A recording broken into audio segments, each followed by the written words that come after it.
We have an echo.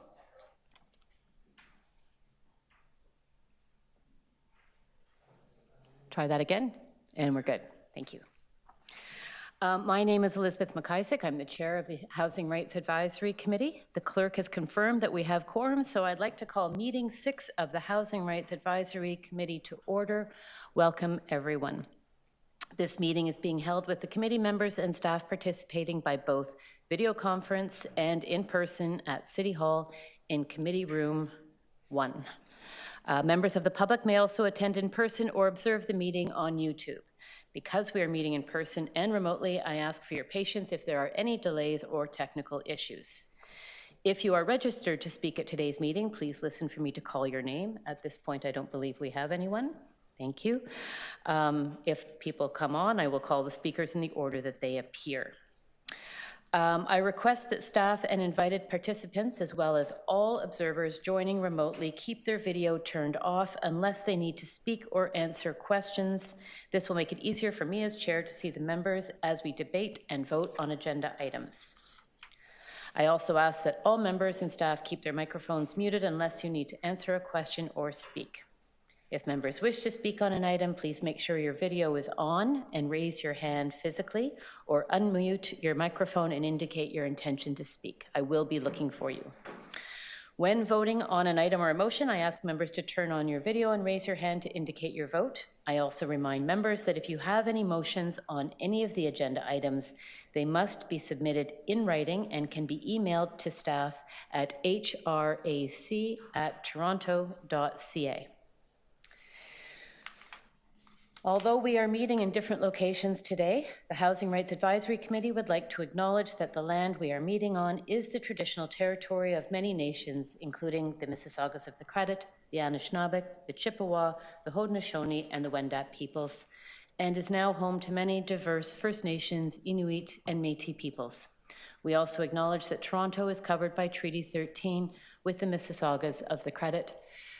Land acknowledgement is an act of reconciliation, more importantly, the work of this committee and advancing the right to housing for everyone in Toronto, in particular, and particularly inclusive of Indigenous peoples. And so our work is very much focused on this. Yes. Oh, can I ask all of the members who are joining us online to please put your cameras on? This allows us to see you in case you want to raise your hand, but also see you for votes and knowing that you're with us. That's great. Thank you, everybody. So, first item on the agenda, may I have a motion, please, to confirm the minutes from our meeting on February 6, 2025. And thank you, Gord. All in favor? Can I see a show of hands, please? Looking online. Excellent. Carried. At this time, I would also like to reorder the agenda very slightly in order to accommodate different speakers. And I'd like to reverse the order. So after item 6.3, we will move to 6.5, which is the presentation by the Right to Housing Toronto Group, and then followed by 6.4, which will be the presentation on supportive housing with Dr. Andrew Buzari and Valessa Feria. Can I please put that to vote? All in favor? Show of hands. Seeing it online. Chase, are you on board? Great. Everyone is on board. Carried. Thank you.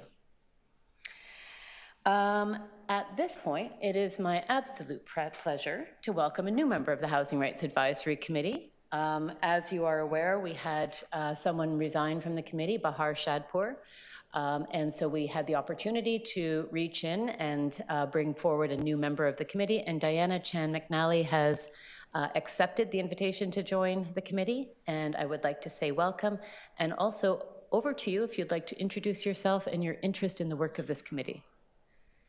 Do you have something to say, Diana? I don't think anything that I probably haven't said before, but it's an absolute honor to be part of this committee. This is my work on a daily basis, so I especially work around housing rights for folks living in encampments and doing that now today as well. So looking forward to working with all of you to make sure that we have more just and equitable and human rights focused Toronto. Wonderful. Glad to have you here.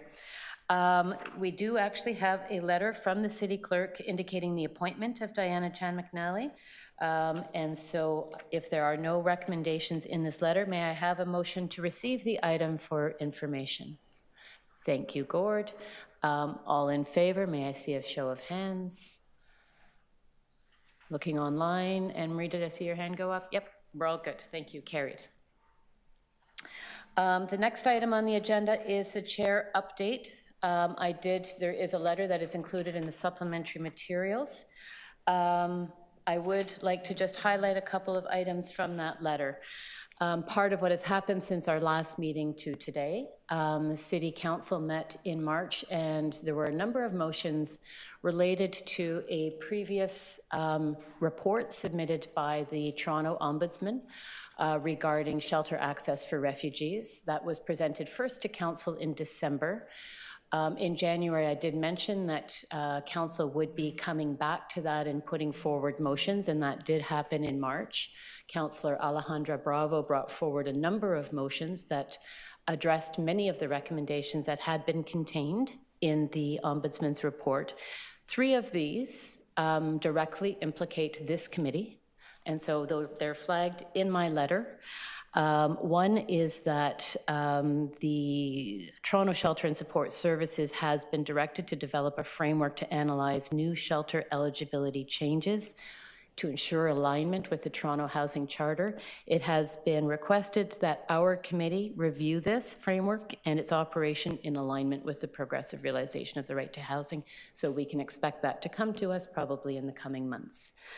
A second recommendation was that there be a meeting convened by the Deputy City Manager, Community and Social Services, the General Manager of Toronto Shelter and Support Services, and the Chair of the Housing Rights Advisory Committee, that's me, and the Executive Director of Housing Secretariat, to talk about the flow of obligations on the city that come from the Toronto Housing Charter. That meeting is to happen by June 30th, 2025, as per the Council motion. I don't have a date yet, but I'm sure that will happen in June. It's only June 3rd.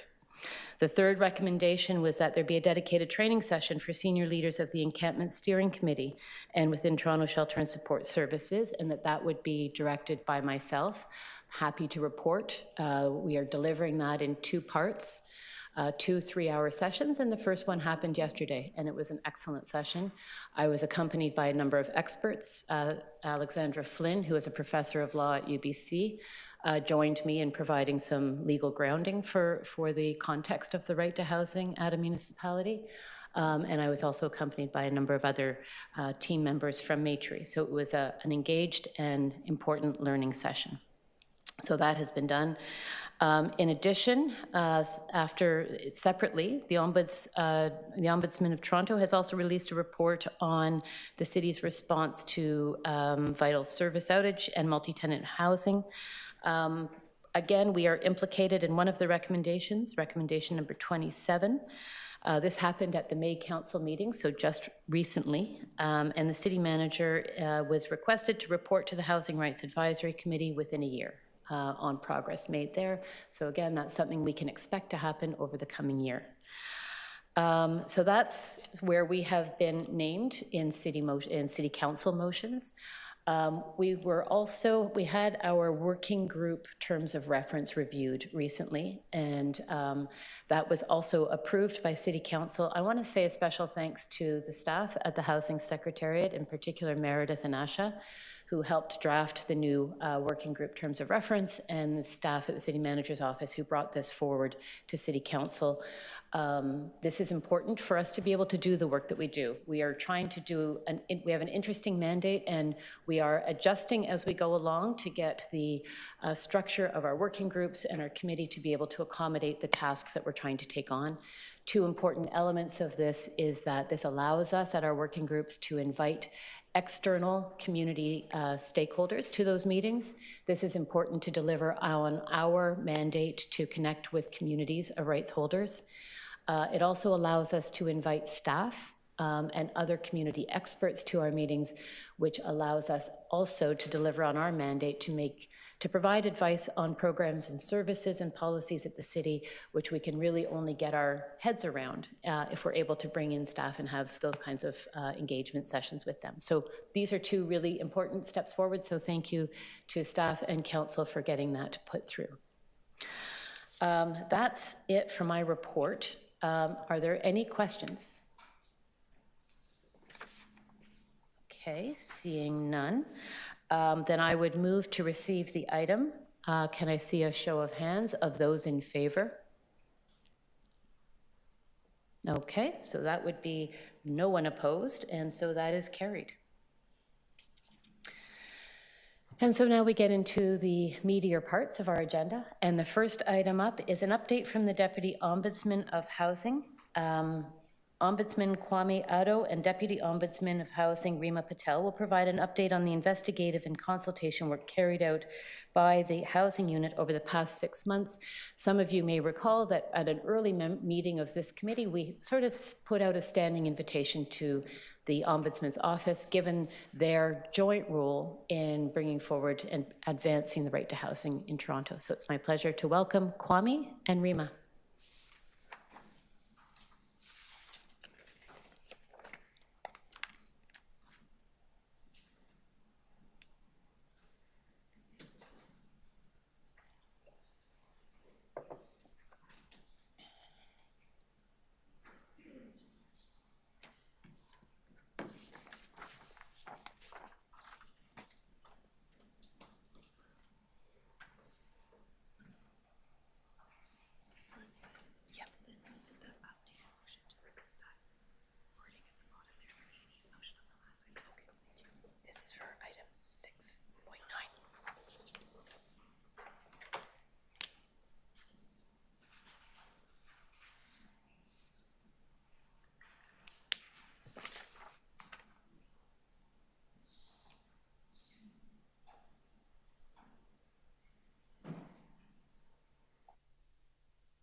Are we good to go? No, we're still having some technical difficulties. Okay.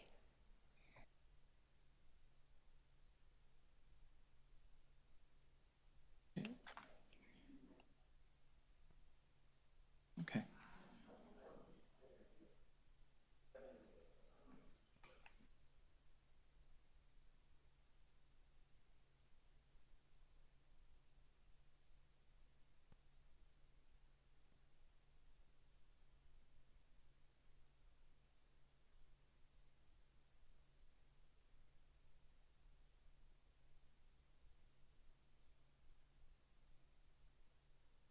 Sorry about that delay. Huh? Yeah. Okay. That's great. So good morning, Madam Chair, members of the committee, and everyone joining us in person and online. Thank you for the opportunity to speak with you today about Ombudsman Toronto's Housing Unit.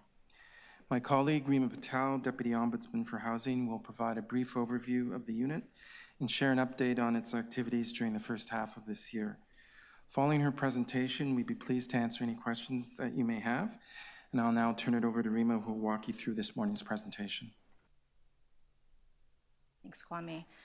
Good morning to the chair and members of the committee. Thank you for having me here again today. It's great to be here. I'm going to share with you a brief run through of some of the highlights that we've been up to at the housing unit at Ombudsman Toronto from January till May 2025. So before we get started, I know there are some new members, and for people who aren't aware, I'll just go through a little bit of a brief intro about the Ombudsman Toronto Housing Unit. So the Ombudsman is an independent statutory authority who conducts investigations into the administration of city services. And my role, I am the Deputy Ombudsman of Housing. I lead a specialized housing unit within the Ombudsman's office that holds the city to account on its commitments made under the Housing Charter. Some of our work with the housing unit involves conducting systemic investigations into the city's delivery of housing services, as well as conducting systems reviews, consulting proactively with city staff, as well as engaging with community. So to give you a little bit of an overview of what I mean by consultations, this is nothing new, actually, for Ombudsman Toronto. We've been doing this since we opened our doors in 2009. It's considered preventative ombudsmanship, that's what we call it. The goal here is to stop unfairness before it occurs, to proactively resolve issues and help the public service develop processes that improve fairness. So some of the topics we can consult on include fairness in service planning and delivery, the progressive realization of the right to adequate housing, as well as conveying the public experience, so things that we hear from the public directly to city staff. We can consult through a variety of methods. We have a wealth of data accrued over the years. So sometimes we share complaint trends with divisions. At times we provide written feedback on draft policies, procedures, programs, and reports. Sometimes we meet with smaller staff teams to workshop certain issues that they're looking at and working on. We also sometimes provide training sessions for city staff, and we also share best practices. So I'm going to go through two examples of consultation work that have finished in the past 5 months. So the first one has to do with revenue services. So this came about after we were working on a complaint from somebody about revenue services. And what ended up materializing for our staff was that revenue services didn't have a clear policy for taking equity considerations into account in its collection of property taxes. And when I say equity considerations, I mean factors such as disability, age, or personal circumstances. Without taking these kinds of considerations into account, a simple payment plan that's not realistically payable can put vulnerable and low-income people at risk of losing their housing. So after we addressed the complaint with the division, we then raised the issue about this policy with the division, and they were on board with updating the policy. So we gave them some guidance on content to ensure that the city's approach to tax collection is consistent with its commitment to the human right to adequate housing. And as I understand it, the division's in the process of finalizing their policy updates. Another consultation that wrapped up in the past 5 months has to do with city planning. So this issue came about after tenant advocacy groups and legal clinic staff approached our unit with concerns about the city's rental demolition, and unit replacement policy and processes. So we liaise with city planning about making improvements in the availability, in the type, and in the content of its public-facing information. And so city planning created a new demolition and replacement of rental housing handbook, which essentially describes to tenants what to expect before, during, and after their home is redeveloped. And it incorporates some of the feedback that Ombudsman Toronto provided to city planning. In particular, the handbook now makes some reference to the rights of tenants, increases transparency around Section 111 agreements between the city and developers, and it specifies the mode of delivery for standard notice to tenants, and it also includes the Toronto Housing Charter and the Housing TO 2020-2030 Action Plan as part of the governing framework. City Council adopted this handbook at its meeting in April of this year.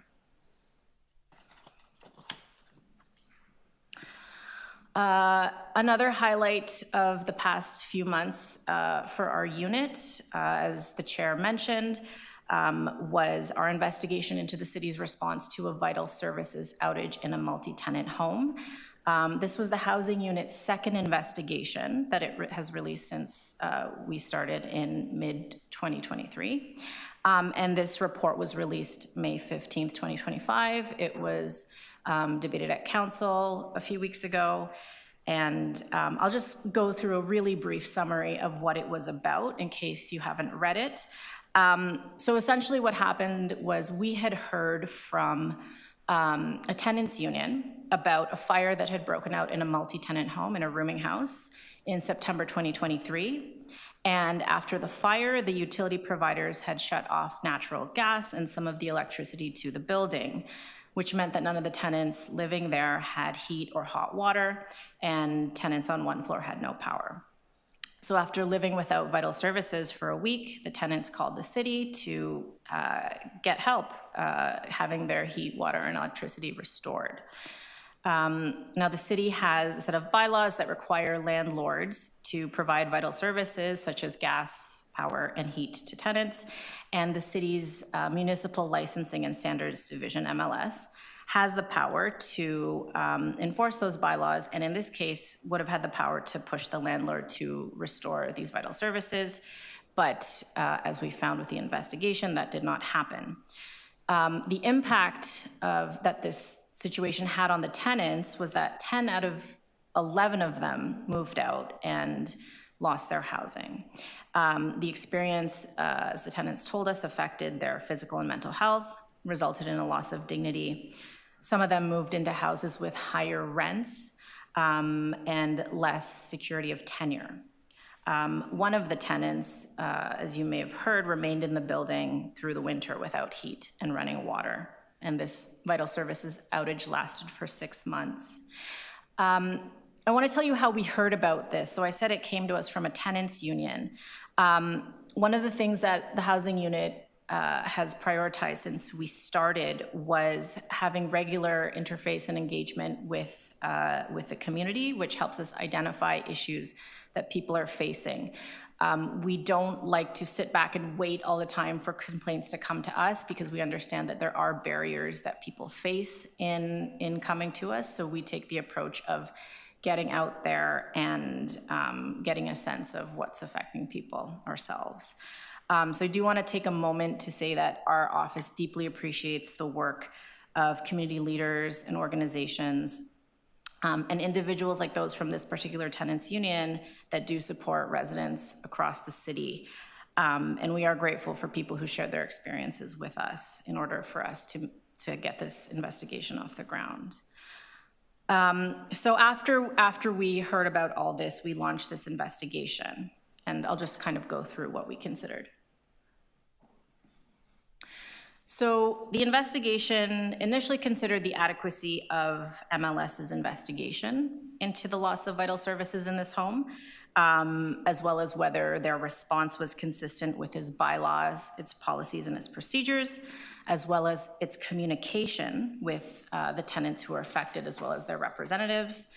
as well as whether their response was consistent with the Toronto Housing Charter and a human rights-based approach to housing.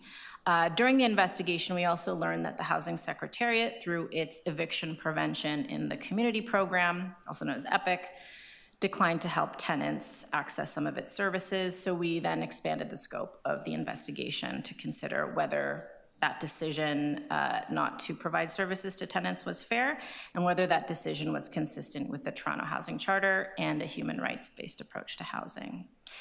Next slide.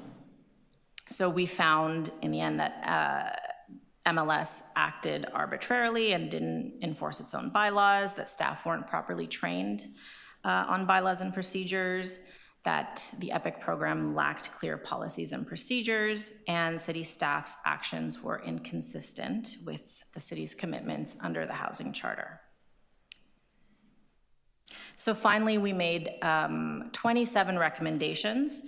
I'm not going to rattle through them for you right now, but to summarize them, we recommended that MLS review how it enforces standards for rental housing and develop a process for responding to the loss of vital services. We also recommended that they improve the training and supervision of bylaw officers.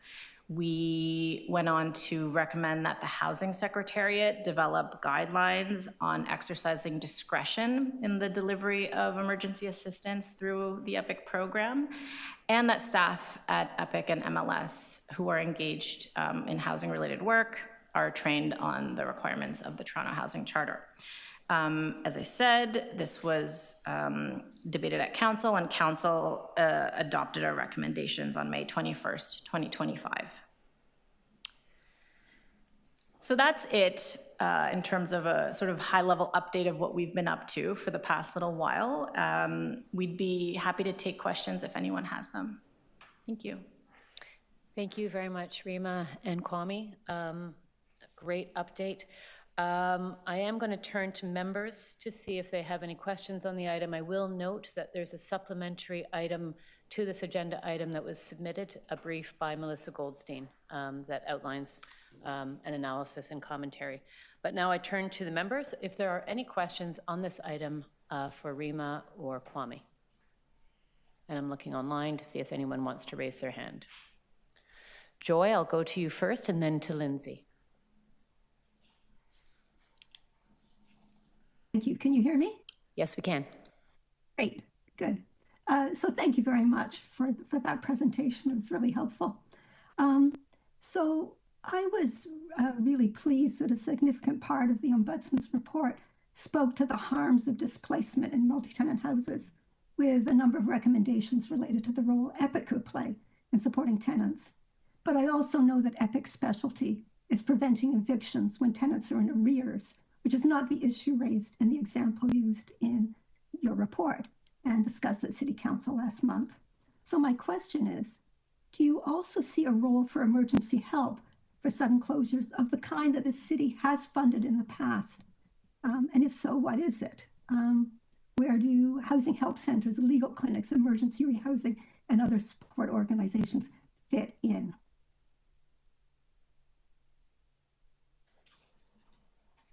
Through the chair, thank you very much for the question. So one of the things that our investigation found was that it wasn't clear how EPIC could respond to situations like this.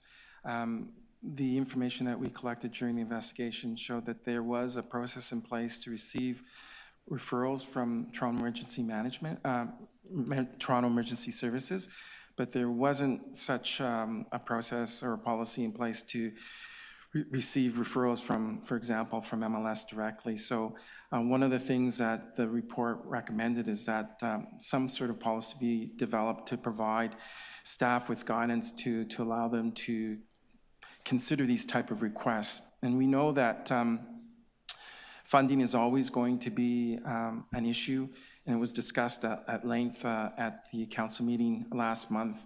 There was concern raised by a number of councillors that we were asking EPIC to expand beyond its traditional role, as you mentioned, of eviction prevention. But we think it's something that needs to be considered, and we'll leave it to the experts to see what can be done to try and address that. And I think to your point that if there is assistance that can be provided by organizations that support individuals in these situations, I would assume that the city would be welcome to receive it. Joy, do you have any follow-on, or is that good? I do, actually. So at one time, I know that there was quite a robust set of emergency services available. So if people had to leave their place because of a fire or some other emergency, there would be help in finding immediate accommodation. There might be food vouchers. There may be all kinds of things that help. And there was also a path to helping people find housing. I looked on the website of the city and I couldn't find it. Does that still exist? Because if it does, that type of solution was designed for the kind of situation presented in your report. Epic, that's not what they do. So I just, what's out there? So through the chair, there was a policy, and the name escapes me off the top of my head, I'm sorry for that, that we found that hadn't been updated or staff weren't really familiar with it.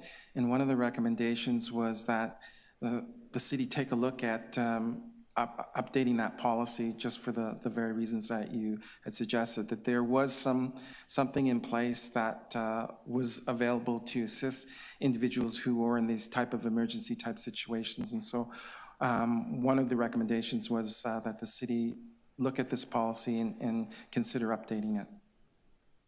Thank you. Lindsay, and then Annie. Good morning. Thank you so much for that presentation, especially like everything you've been up to this year. The consultations specifically for the revenue services is pretty exciting. I want to know who, like going forward, is going to hold MLS, Epic, and like the housing secretariat for adhering to your recommendations. Is it you guys? Through the chair. So traditionally, our process is that when we make recommendations to the city divisions to address issues that we've identified in a report, we've asked the city to report back to us and keep us up to date on the progress that they're making with the recommendation, with the implementation of the recommendations. And so we meet periodically with the city divisions to make sure that those changes that we've asked them to make are met to our satisfaction, and we'll continue to meet with them until we're satisfied that those recommendations are completed to our satisfaction. Amazing. And you may be able to come back here and let us know how that's going? Through the chair, I don't see why we wouldn't be able to come back to the committee and let them know about the outcome of the implementation. Okay, thank you. Just a note of clarification. So in recommendation 27 that I mentioned, the accountability note is actually through the city manager, is that correct? And that the city manager will come to us within a year to let us know what has happened in terms of staff reporting on the item? So through the chair, yes, there was a change made. There was a motion put forward, I think it was by Councillor Perks, to have that reporting mechanism in place. But in answer to the question that Lindsay had put forward, I was describing the usual process that our office follows when we conduct these type of reviews. Okay, thank you. Annie? Yeah, thank you for the report. And this is more just a comment than a question.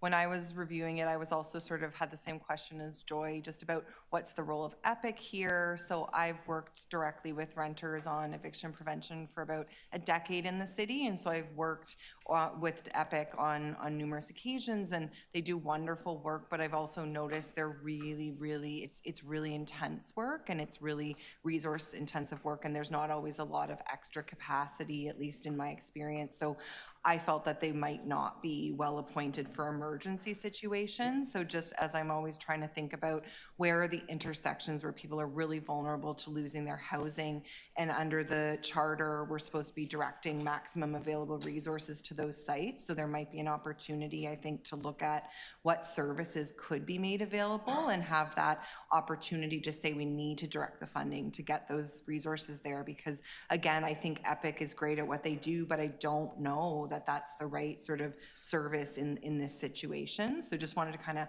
add that information, and thanks very much.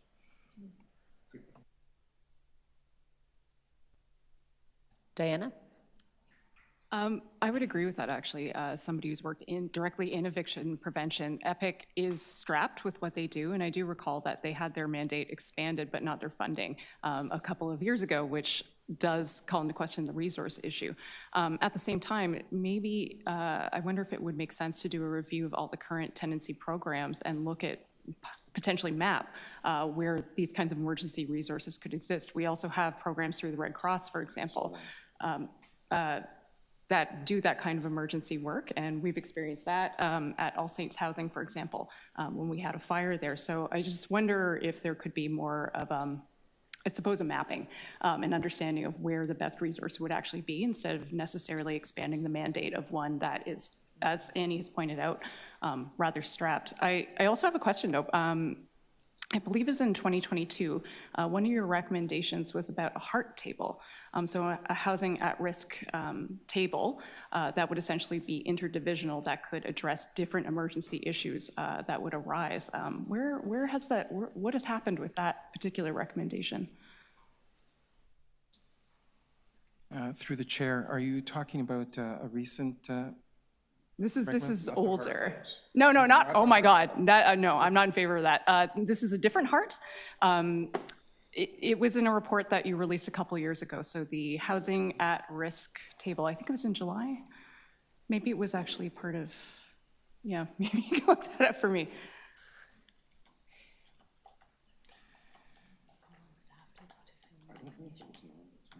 Perhaps it wasn't even an ombudsman's report, but so perhaps that might be a question best directed to the Housing Secretariat. Okay, fair enough. Yeah, thanks.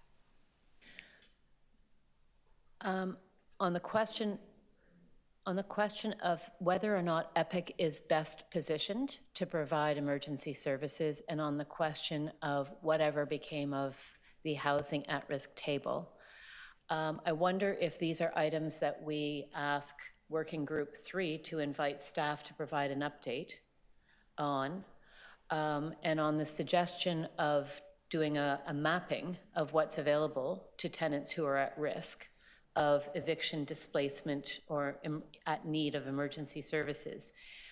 Is that a systems review for the Ombudsman's office to consider, or is that something that we direct to staff as well, to the Working Group 3? You're saying staff. Okay. Just maybe because I do this all day, maybe I can give a couple of little bits of information. The city does have an arrangement for tenants facing emergencies because of loss of housing, which is distinct from eviction prevention. It's a funding arrangement we have with the Red Cross. So that's the service area that we should, I think, be encouraging the city to make more robust in moments like this. Secondly, the HEART piece, I just double checked, it comes out of the Housing Action Plan, not an Ombudsman's report. So we can get that corrected. And yes, for program development, that would be stuff we would direct to the Housing Secretariat or to the Executive Committee. Do we require a motion to ask the Housing Secretariat to provide us with an update on? No. We could. Or we so can it's just on have the this record. as something that will go on the Working Group 3 agenda in the summer. So I'd suggest we just get the clerks to write you up a motion that does that, so there's a documented Let's do that. decision to pursue it. Yeah. Great. So do you need help with the motion while we go to the next item? Okay, we'll do that. So we'll come back to this motion after we're finished here. I'm looking to the screen for people who are online. Are there any further questions to the Ombudsman? Okay. Seeing none, thank you very much, Rima and Kwame. That was a great update and really helpful in pushing up these issues with our committee. And as you can see, we will be pursuing further inquiry and looking to figure out how we can make this sort of better aligned with the right to housing. Thank you very much for joining us. Thank you for the invitation. Great. So at this point, there are no speakers to the item. I would therefore move to receive the item from the, oh, we're going to do the motion first. Are we ready? You need me to type it. Okay. So let me do that while I'm doing that. Okay, HVAC. Information.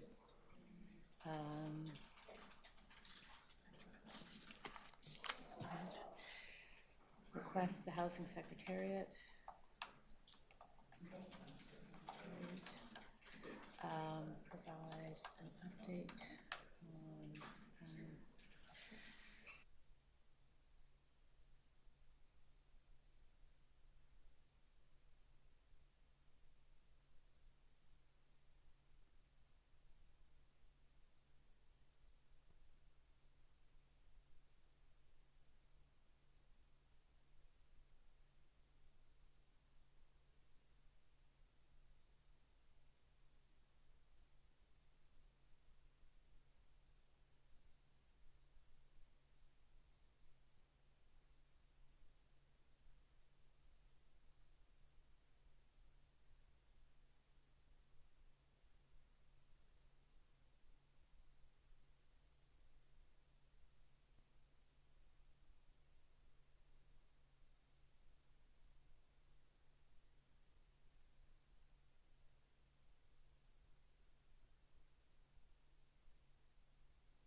we have a motion.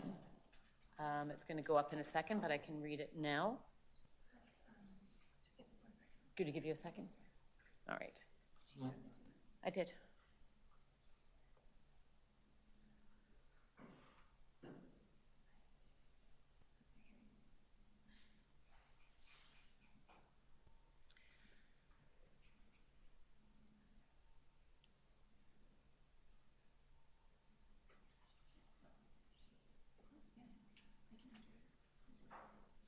Does that work?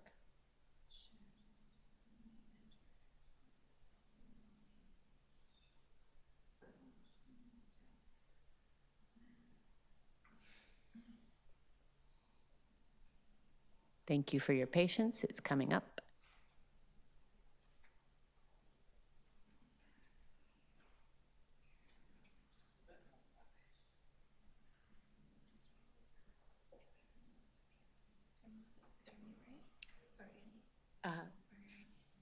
Is it okay if we make you the motion mover? Sure. Yeah.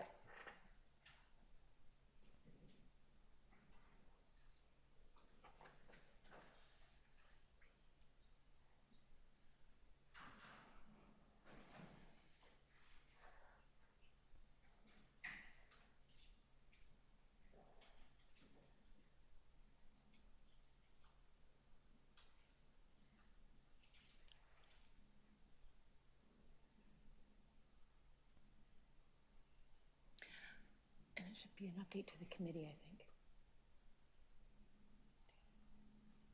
To the committee, to A-Track. To A-Track. Yeah. Yeah. I'm saying committee. I think so. Yeah. Do you want it at which meeting? So September. Yeah.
Just a reminder that we have, the next item will be the right to housing TO. So if you have a presentation you want to get ready, maybe we can get started on that so that we're ready to go.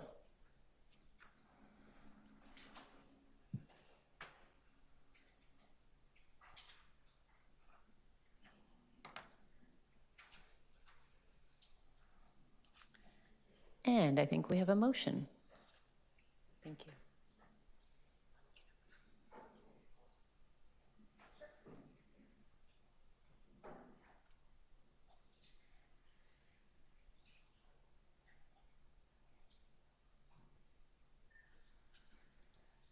Over to Annie.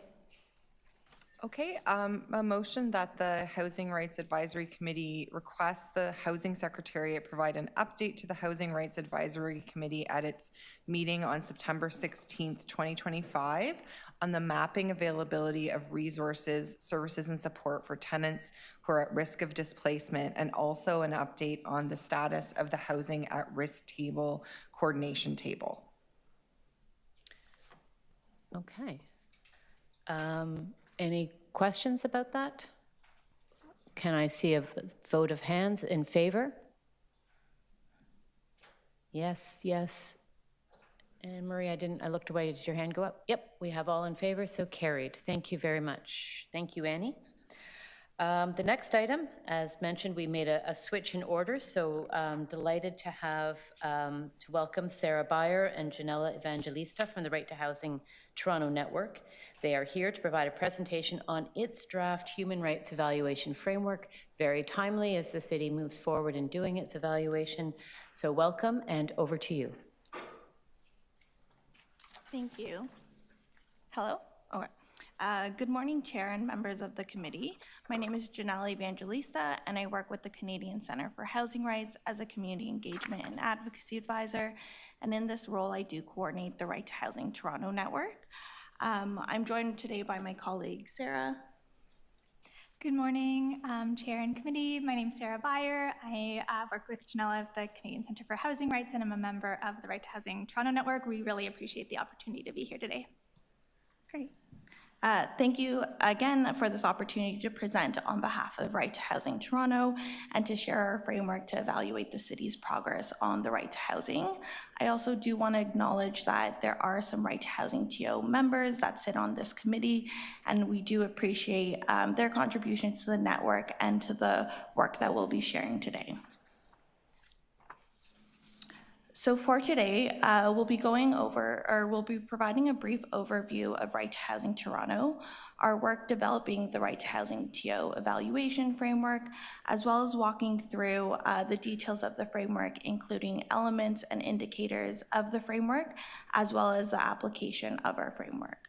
We'll share some next steps along with some questions posed to the committee, as well as happy to answer any questions that committee members may have for us afterwards.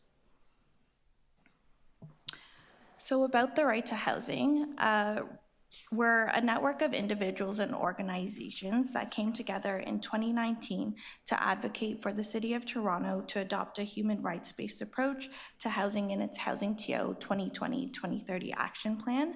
And since then, we've continued to support the implementation of the right to housing by the City of Toronto. So our mission, we work alongside communities, housing organizations, and tenant advocates to advance the right to housing. We do this by holding the city accountable to its commitment to implement the right to housing. We ensure the city adopts a human rights-based approach to its housing planning and policy and prioritizes the housing needs of marginalized communities. We also aim to build awareness of housing issues in Toronto, as well as build the capacity of communities and decision makers to advance the right to housing. So we've centered work around 4 key goals. This includes policy, in which we provide policy and implementation advice to the city by translating the right to housing to concrete policy recommendations. For implementation and monitoring, we aim to hold the city accountable to implement the right to housing. For education and engagement, we aim to foster a culture of human rights in Toronto, both within the city staff, but also community at large. And lastly, network capacity. We want to ensure that Right to Housing TO is an effective and representative group of housing advocates. So for our policy priorities, we know that the city's Housing TO Action Plan provides a blueprint for action across the housing continuum and covers a range of housing policies and programs. However, given the network's goals and capacity at this time, while also recognizing the priorities of other housing organizations and advocates across the city, we've narrowed our scope of work and advocacy within specific policy areas that reflect the critical housing needs of tenants specifically. So this includes key housing policies and programs that fall under two umbrellas. So one, the preservation of affordable housing, just knowing that we are losing affordable housing faster than we are building it. We focus on multi-tenant housing framework, the rental replacement policy, as well as the MURA program. Secondly, we focus on tenant protections and supports to ensure that programs are in place to keep some of the most vulnerable tenants housed in the city. This includes EPIC, Rent Bank, and Toronto Tenant Support Program. So following that background on Right to Housing TO, I do want to share our current work to develop the Right to Housing TO evaluation framework.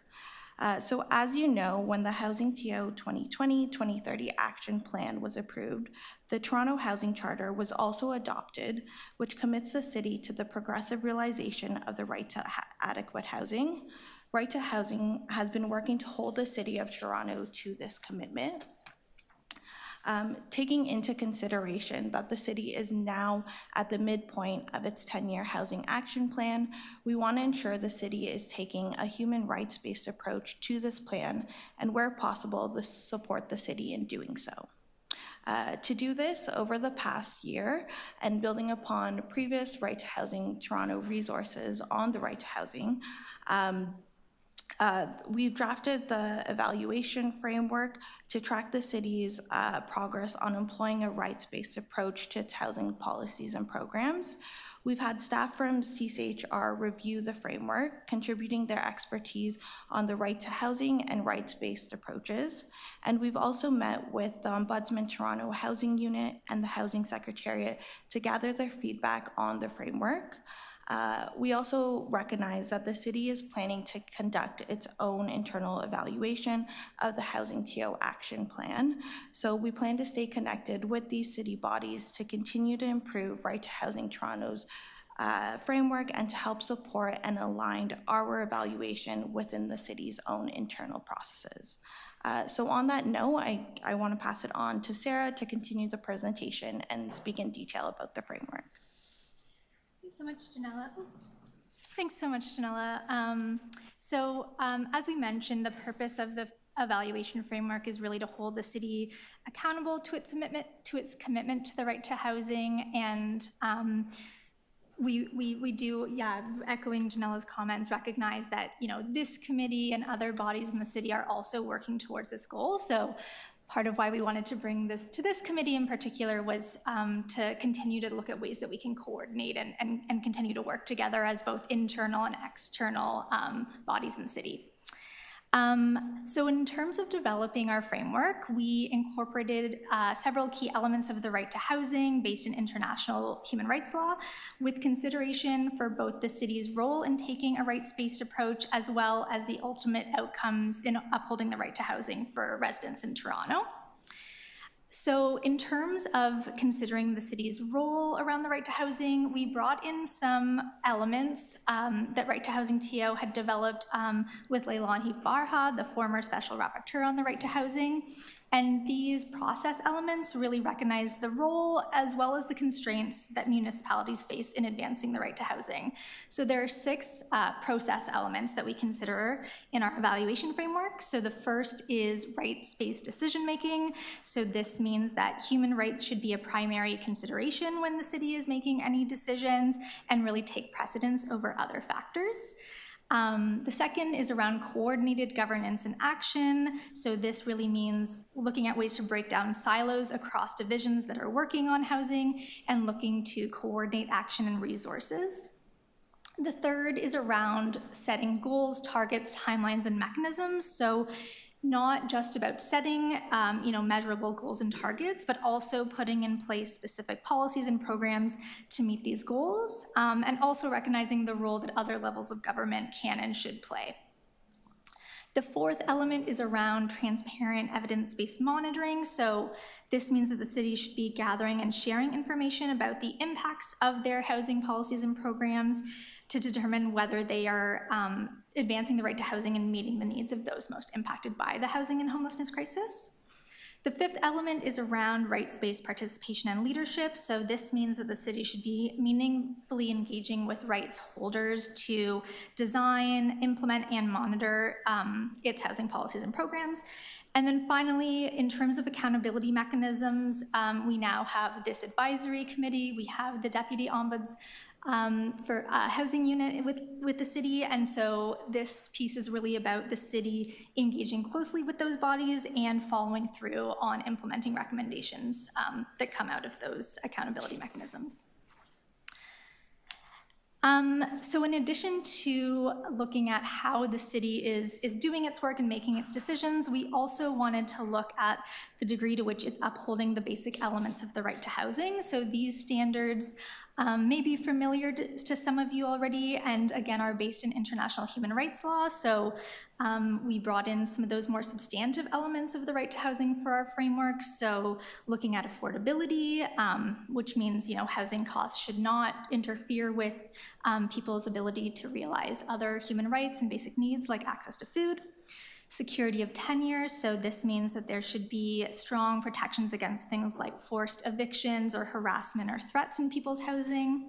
Habitability, so this means that homes should be safe and well maintained so they don't jeopardize people's health and safety.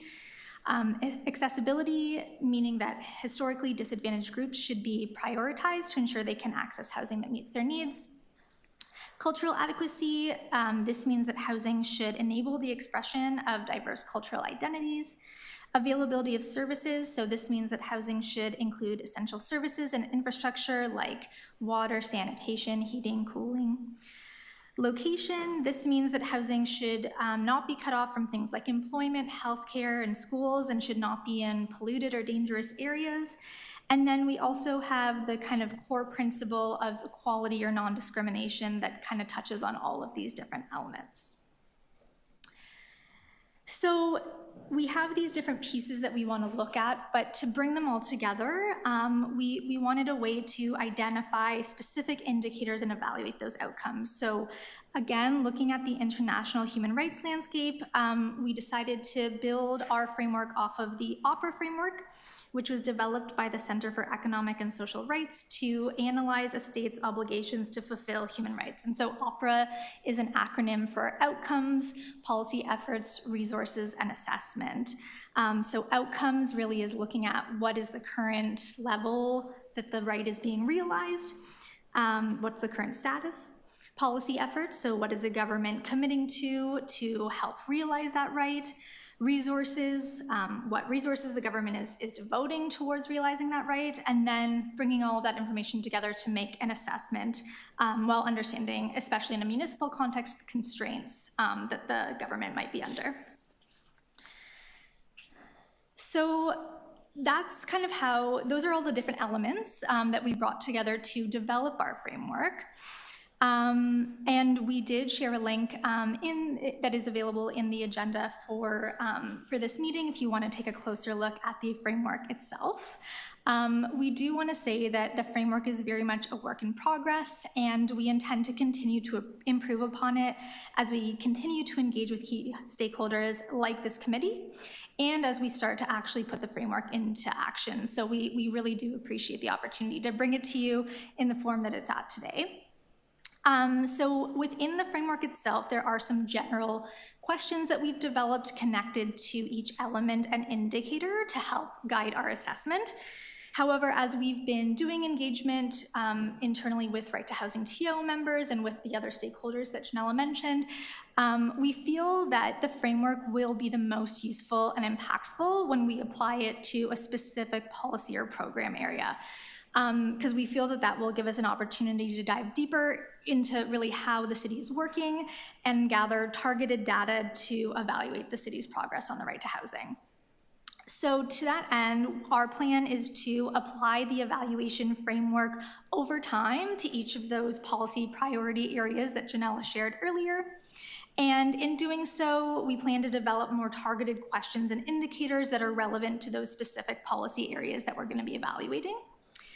And we also recognize that not all of the elements that we've identified in the framework will necessarily be relevant for every policy program or area.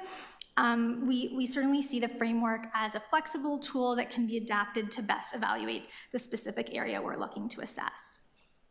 And then in terms of actually applying the framework itself and preparing an assessment, we feel that a critical part of that work will include ongoing engagement with key stakeholders, in particular rights holders and impacted communities, but also city staff and other stakeholders so that we can gather, analyze, and evaluate relevant data.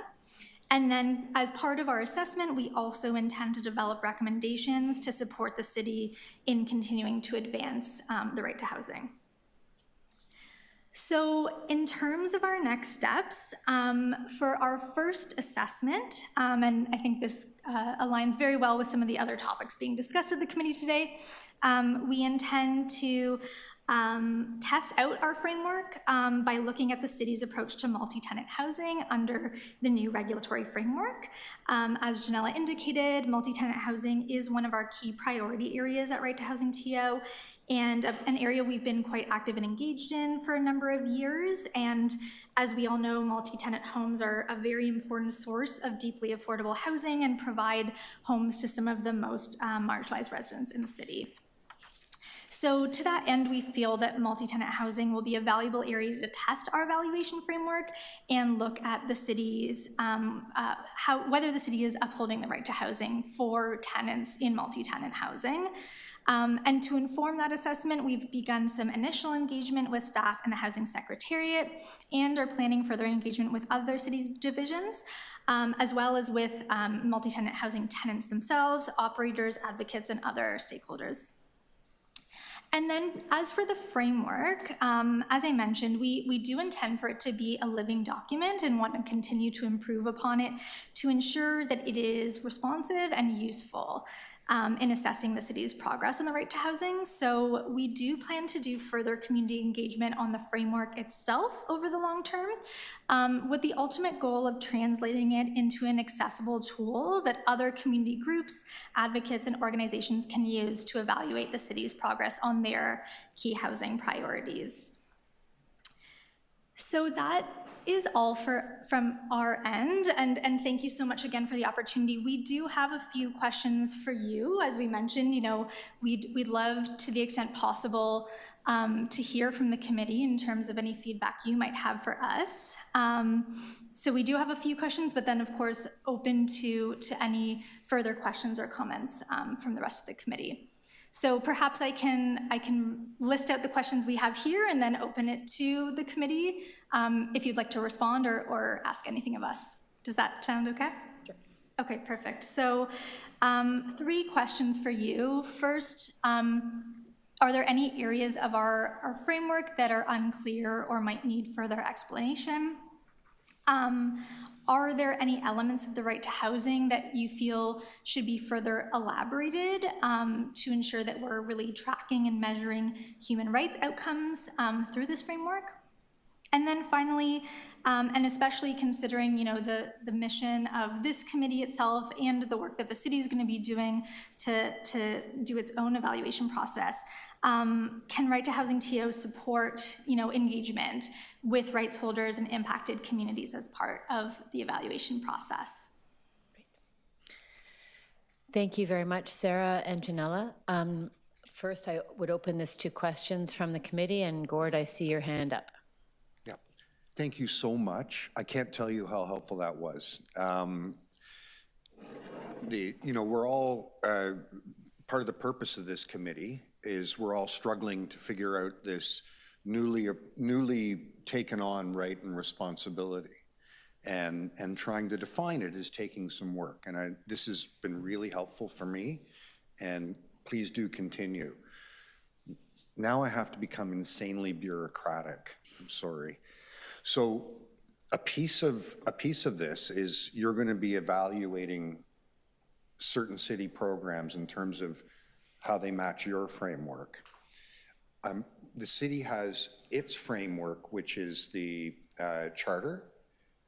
And I'm wondering, in developing your framework, did you look at the city's charter and do you think it's adequate or it needs to be refined, beefed up?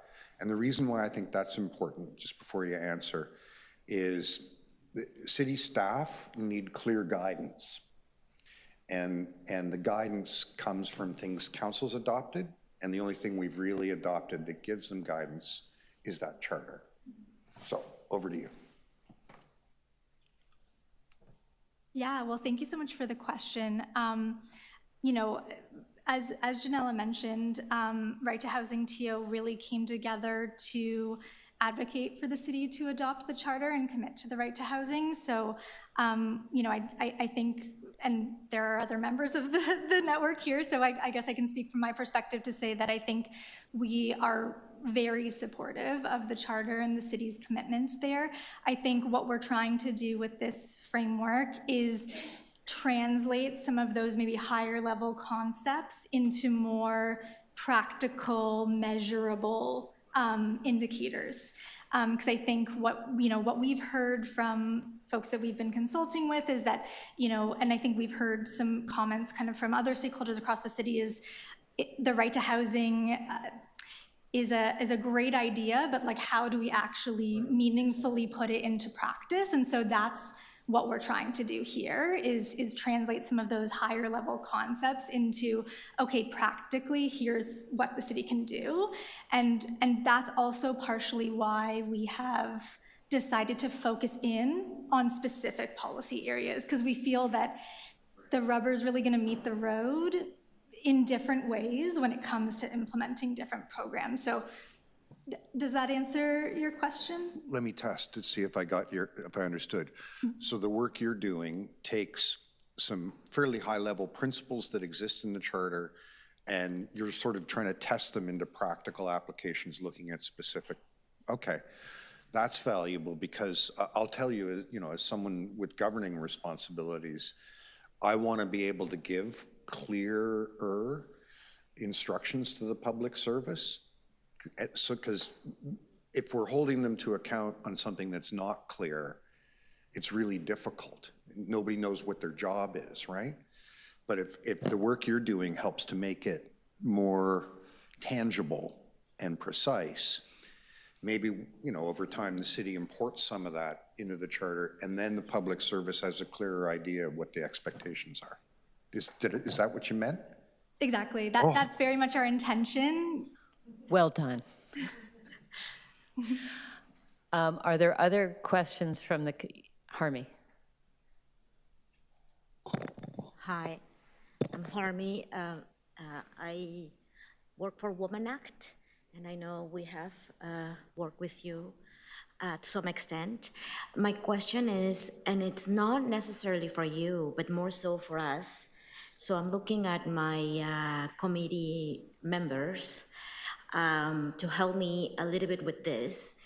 It is clear to me that we need to be intersectional in everything we do, because housing, it's one part of the overall different, I guess, support systems we put in place in our communities. Having said that, and again, that's why the question is more for us than for you, there are several divisions and departments involved in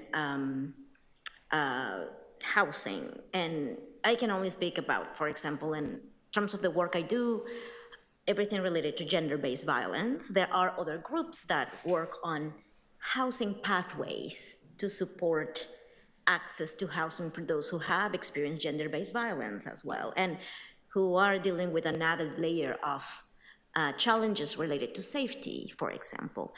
And so the question is, if I understand correctly, this is a working document you are sharing with city staff. I understand that you have reached out to them, and I'm assuming different departments and so forth. And so how do we kind of align the work of the different divisions so that we're able to use your tool and make it and I guess for lack of a better term, a practical document that could be, if not referred to, certainly identify as one important framework that could be used by different divisions, and how to ensure that we include that intersectionality that needs to be there. So again, it's not a question, it really is just brainstorming.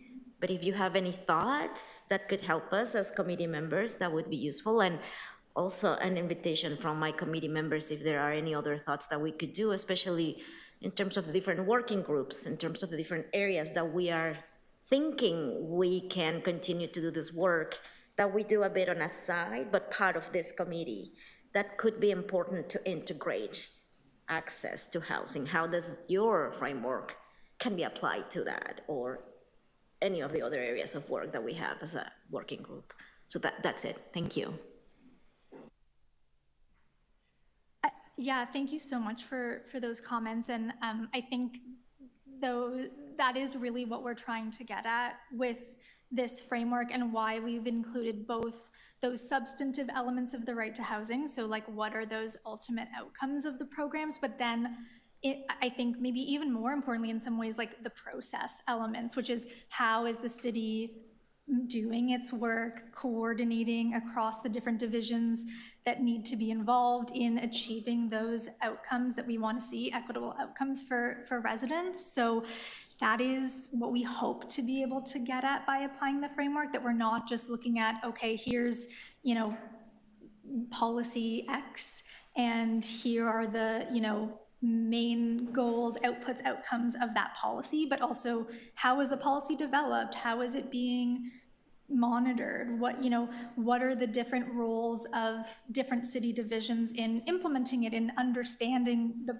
goals and purpose and all of those things? So that is what we hope to be able to get at. And I mean, I know there's staff from the Housing Secretariat here today. They've been very generous with us in terms of, you know, workshopping our framework and then offering to connect us with some of those other city divisions who, for the multi-tenant housing framework, for example, there are, as we heard earlier, many different divisions involved in implementing that policy. So we are hoping that, you know, I think a lot of it will be about building those relationships and doing some of that, yeah, you know, sharing why we are focused on not just what are those program outcomes, but also the process side of things too. I don't know if that gets to your question, or Janelle, if you have anything. I think that covers it really well, but also just to get to comment on your point in terms of ensuring we are bringing or well aware of the intersectionality when it comes to a lot of these housing issues. I think it speaks to one of the next steps that Sarah has mentioned in terms of, as we test the application of this framework and work to assess multi-tenant housing framework, for example, we do want to include a portion that includes community engagement. So ensuring that we are bringing those impacted communities to speak into kind of our own findings, to, as we put together our policy recommendations, to ensure it has lens from our different stakeholders, and just ensure that we are actually responding to what's on the ground and what are the needs and true experiences of community across the board as well. Thank you. Yep, Lindsay?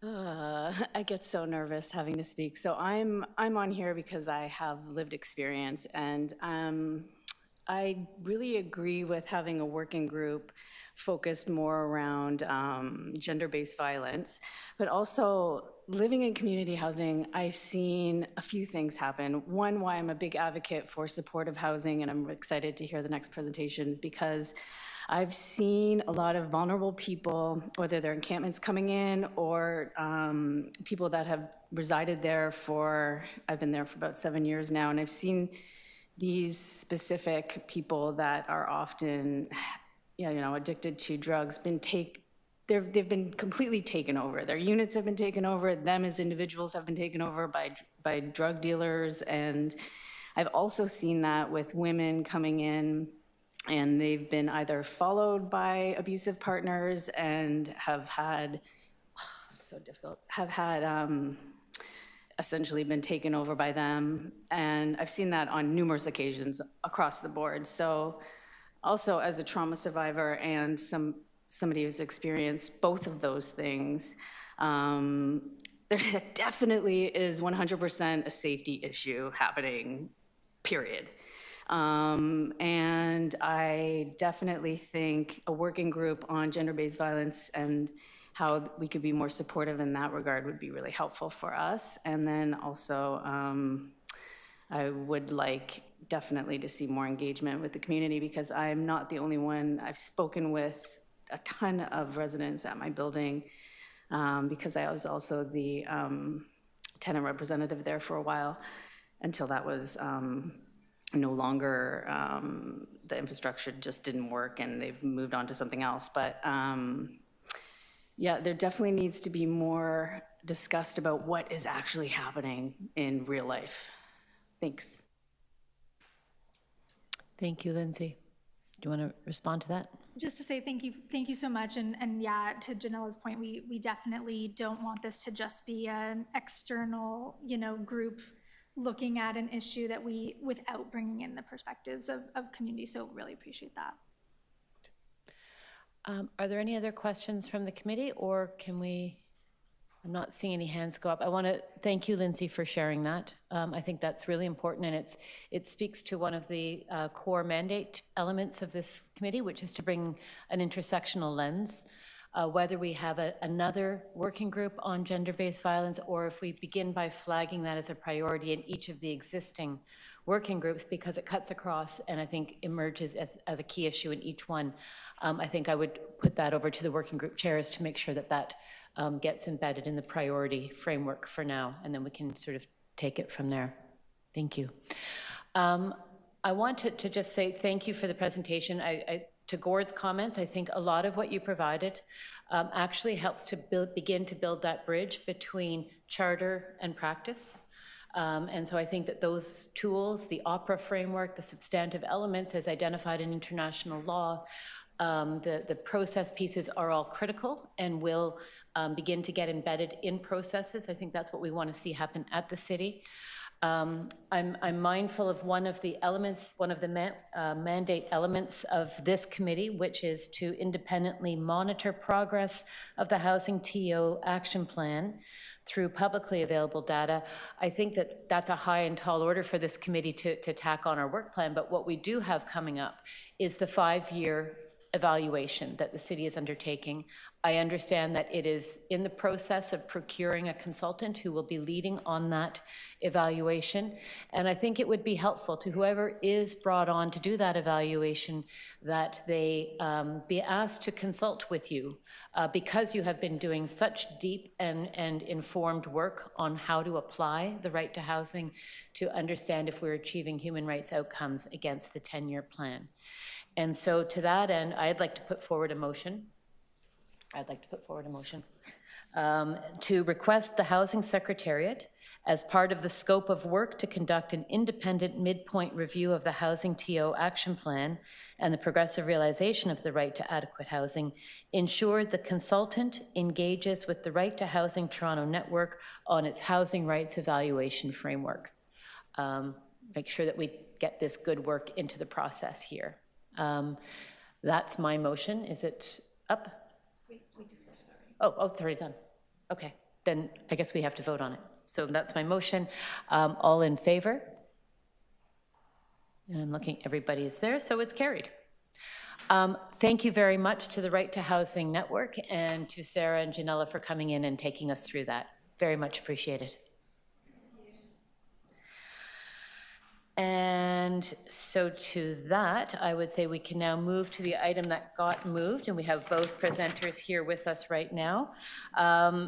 This is item 6.4, promising practices in supportive housing. This is an area of the right to housing that I think many on this committee are very interested in learning more about, and importantly, learning about how it is done right. And how we can do more of it. So this is a presentation from Dr. Andrew Buzari, primary care physician and executive director of the Gattuso Center for Social Medicine at the University Health Network, and Valessa Feria, the executive director of the Development Review, City of Toronto, on an overview of Unhoused as a successful model of supportive housing and a solution to address homelessness. This is a story of success. It's early days. I guess it's too soon to say it's an unqualified success, or it is an unqualified success. But welcome to Dr. Buzari and Valessa, and over to you. To be shown Are the on the slides? screen, is that possible? Yes, it is possible. Do you have, where are they? I believe they were sent to you in advance. Who were they sent to? I do have them, so they were sent to us, actually. Do you have these? Why not? Apologies for this technical delay. Oh, okay, so these guys have to do it. Okay, sorry. I like it when you just look at me and say no.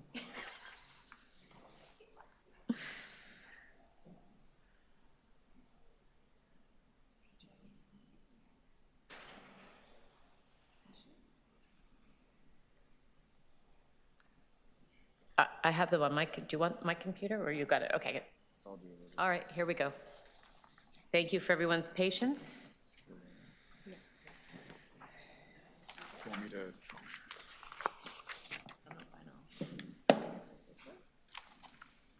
Figure it out.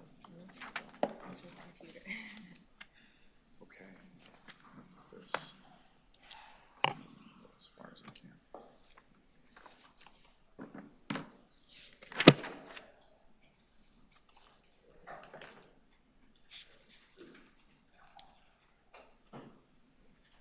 Is that the right screen?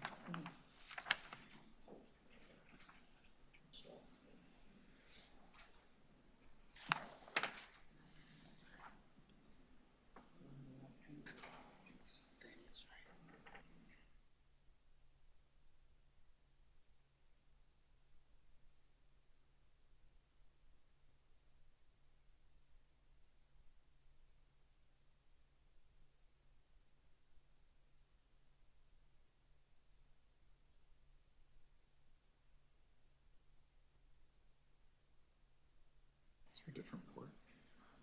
Is there? I think so. Is this supposed to show up here? To display the...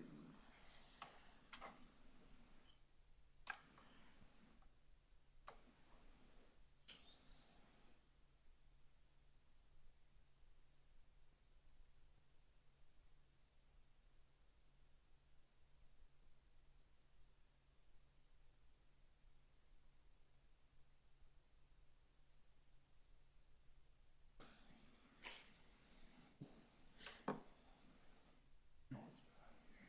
What's going on? Should work.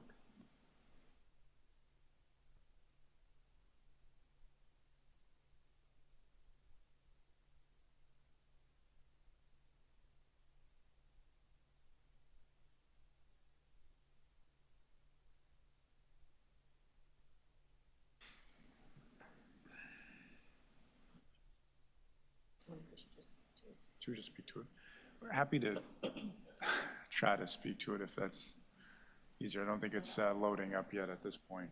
I apologize. I don't want to delay your agenda, but happy to.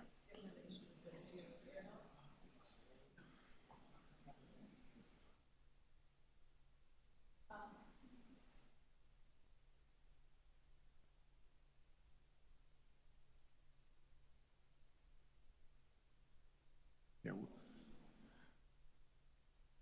we can do it unplugged, you know. No slides. Acapella. You and I have been on them. I'm sure. I guess we can also just join the meeting with this computer. You could, and yes. then, On WebEx, you and can then present. and share then- the screen. Yeah, we can advance this one. Let's just do that. Okay. Let's try a different method.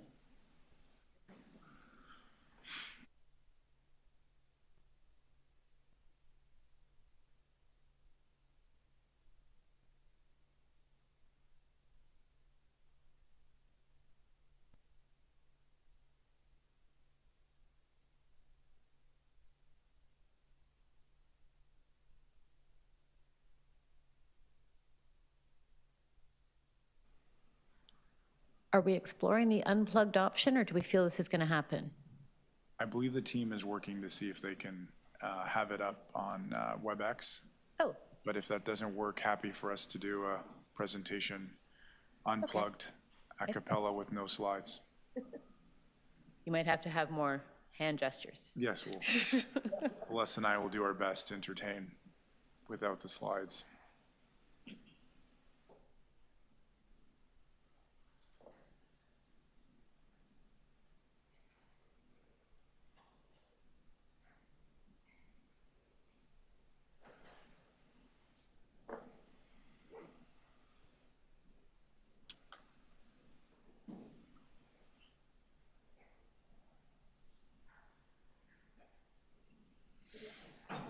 What's that?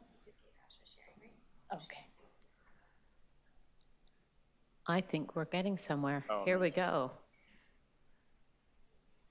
Thank you. Over to you.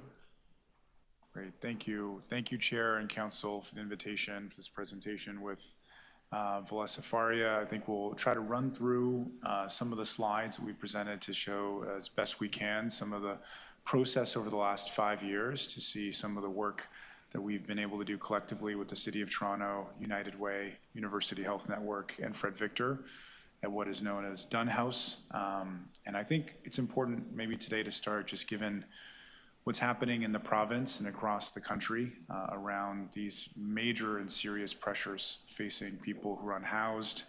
And hopefully this presentation can be another option, a more humane option to policing, as opposed to policing or punishing people in poverty with supportive housing. And we know that link with health is inextricably linked when people who are chronically unhoused live 20 to 30 years less or have far worse health and social conditions that become exacerbated over that period of time. So if we can move to the next slide. One, I think really just to commend the partnerships that came into place before the pandemic. This was an initiative with the City of Toronto and United Way in 2019. And really, I think also I know that Valessa would not speak to this, but it's my role, I think, to really underscore the importance of the Housing Secretariat and especially Valessa's leadership to see this work come to life. It's something that started conceptually in 2019 about the importance of housing as healthcare and really the amount of work that went into the investment from every level of government. And we'll speak to the next slide around more of the community engagement. But if Valessa, over to you on some of the process pieces, given your very close commitment and leadership to the work just in 2020 on. Thank you, Andrew. Good morning, Chair and members of committee. As mentioned, I'm Valessa Faria, Executive Director of Development Review, so I'm no longer in the Secretariat. My colleague Doug Rollins is providing some strong leadership in the Secretariat right now. But I was, as Andrew mentioned, was instrumental in working with him in getting this project started. And also, Councillor Perks, I'd be remiss if I didn't highlight your leadership as well. We started this process in 2020, and it was really an organic process. And I think what we quickly learned was, as Andrew mentioned, there's a more humane and cost-effective way to help those who are experiencing homelessness in our city.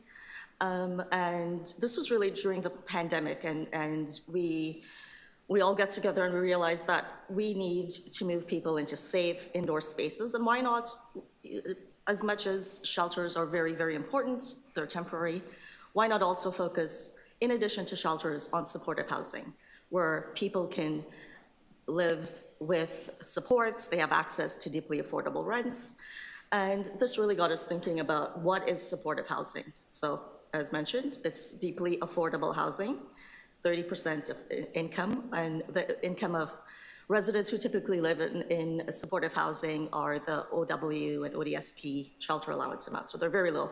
So it's important to have a partnership that incorporates funding from all orders of government. So in the case of 150 Den, we see it's unique in that the hospital donated land, the city and the federal government through the Rapid Housing Initiative got the capital funding that was needed to make this work. UHN, under Dr. Buzari's leadership, brought in the healthcare supports and funding to keep those programs being delivered on an ongoing basis, as well as Fred Victor and the province are also key partners. They jumped in, and Fred Victor is operating the building, and the province is providing supports, both the housing supports, as well as some of the supports for funding. So to highlight the point, I think it's clear, this project is a demonstration project that clearly shows we need a whole of government approach and a whole of community approach to deliver the type of housing that provides dignity and improves health outcomes for those most in need. Thank you, Valessa. And I think on that point around the whole of community approach, really, I think as you can see maybe on the slide, the extensive amount of work around community engagement that the United Way, West Neighborhood House, and other partners were very much involved with, but especially the South Parkdale UHN Tenants Association, their engagement, and I really have to credit the lived advisory expert panel that we had, and 3 individuals, particularly Michael Armstrong, Renee Adams, and Opal Sparks, who had been involved and engaged in every element of both the design, which we'll get to a little bit later, and trying to make sure both the services and the design of the building was as inclusive as possible. And I think, there's a lot of, when you look at the community engagement piece, questions around, can we replicate done houses across the city or the country? And I think really what you do need is a neighborhood like Parkdale deserves a lot of credit for the support and the longtime advocacy from land trusts and other community advocates looking for and wanting and demanding better housing options for the community. And I would say, again, a city councilor like Gord Perks, who had long been committed to social housing and also really willing to go to bat for this work, which had not been done before. And I think rightfully there were a lot of questions. And I think the other piece around the hospital perspective, we've been catching up. Right? I think this is an important piece of where we're starting to understand and better listen to communities who've long been laying out the case between housing and health. When we look at the data, it's also just very clear. There's a life expectancy issue, there's a healthcare cost issue. Some recent literature showed a 5 to 7-fold increase in healthcare costs. And that's not because of any fault of the individual their own, but these are issues, medical issues and conditions that could have been better treated earlier on if there was the housing stabilization and supports that people needed. So it's a very expensive policy failure, and I think it's one for us as a hospital network that we're starting to catch up. And I think the partnership piece, as Valessa mentioned, was crucial. With Fred Victor, that we're not in the operating space, we're there to be able to provide the health supports, some of the data infrastructure, and hopeful continued advocacy given the challenges. We'll just move to the next few slides. I know that there might be some time for questions, but I think as this has come up more technically, one of the really, I think, significant achievements of the social medicine initiative with the City of Toronto was a data sharing agreement that also had to be worked through by, I know, many folks and many individuals, including, Mark Toppings at UHN and others working with legal counterparts at the city to ensure that we'd be able to have patients, UHN patients, living as downtown residents who had the highest acute healthcare needs, as well as individuals who are on the city by name list. And I don't know, Valessa, if you want to speak to any other elements here as well. Thank you.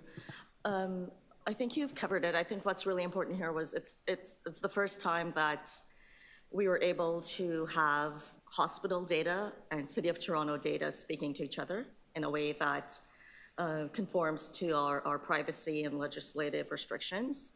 And what's really exciting about this, and this approach was championed by and led by our colleagues in TSSS, was that we're ensuring that those individuals on our waiting list for housing and for shelter services, those most in need, are more easily identified, and the staff teams working in the front lines can better move those individuals into the right types of homes with the right types of supports.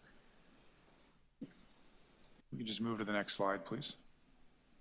So here's, I think, as best we could try to capture on the slide, 90 done or done house.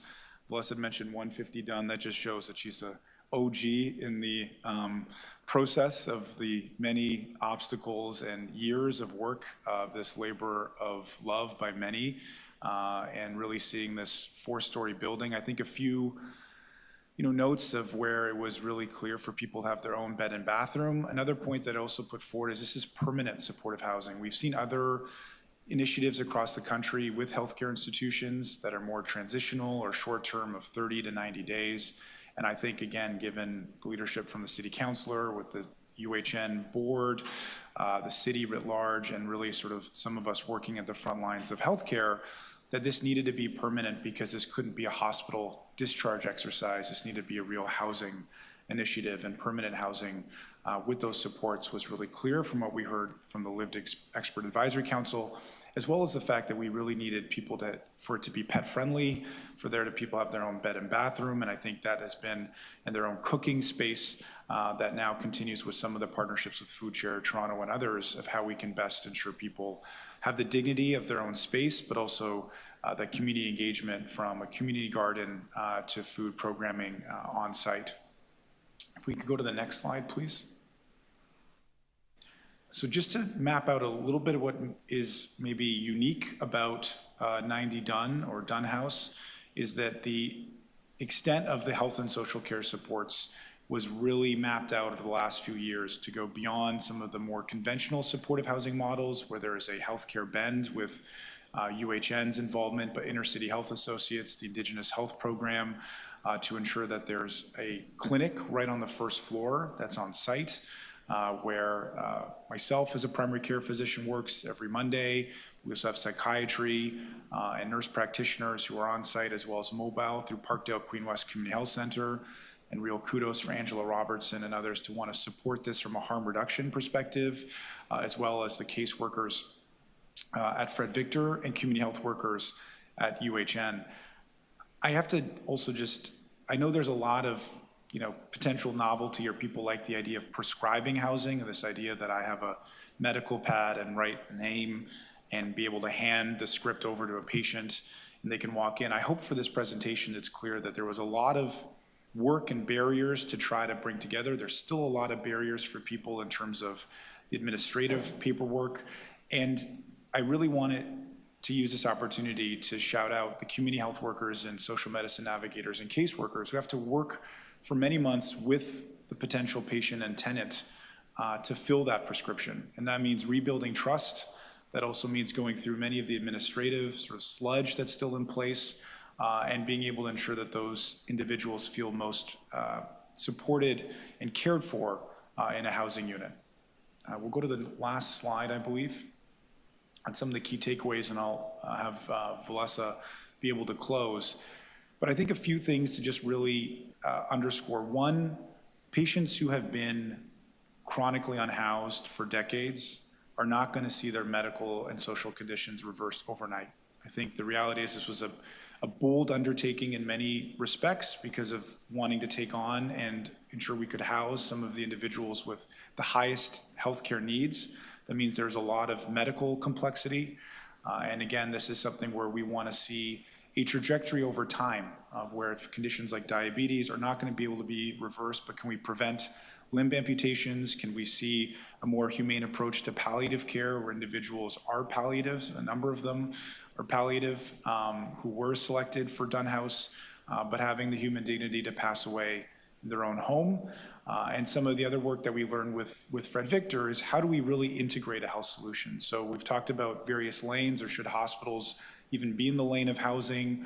Well, how do we ensure that we have one integrated team that's there providing health and social care, and continue to learn from the needs that patients have, that some are, I think, being met in ways that have not been before, but there are other sort of obstacles and challenges that have emerged as well. But I'll have Valessa will close, and then I think we're open for any questions from the committee.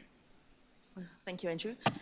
The only thing I would add is, I think what Unhoused really represents is that there's a better way to provide supportive housing. There's a better way to provide care and dignity for those most in need. And no one sector or one order of government can do it alone. We need a collaborative approach. We need a whole of government, whole of community. By working together, we can find solutions. There are solutions out there.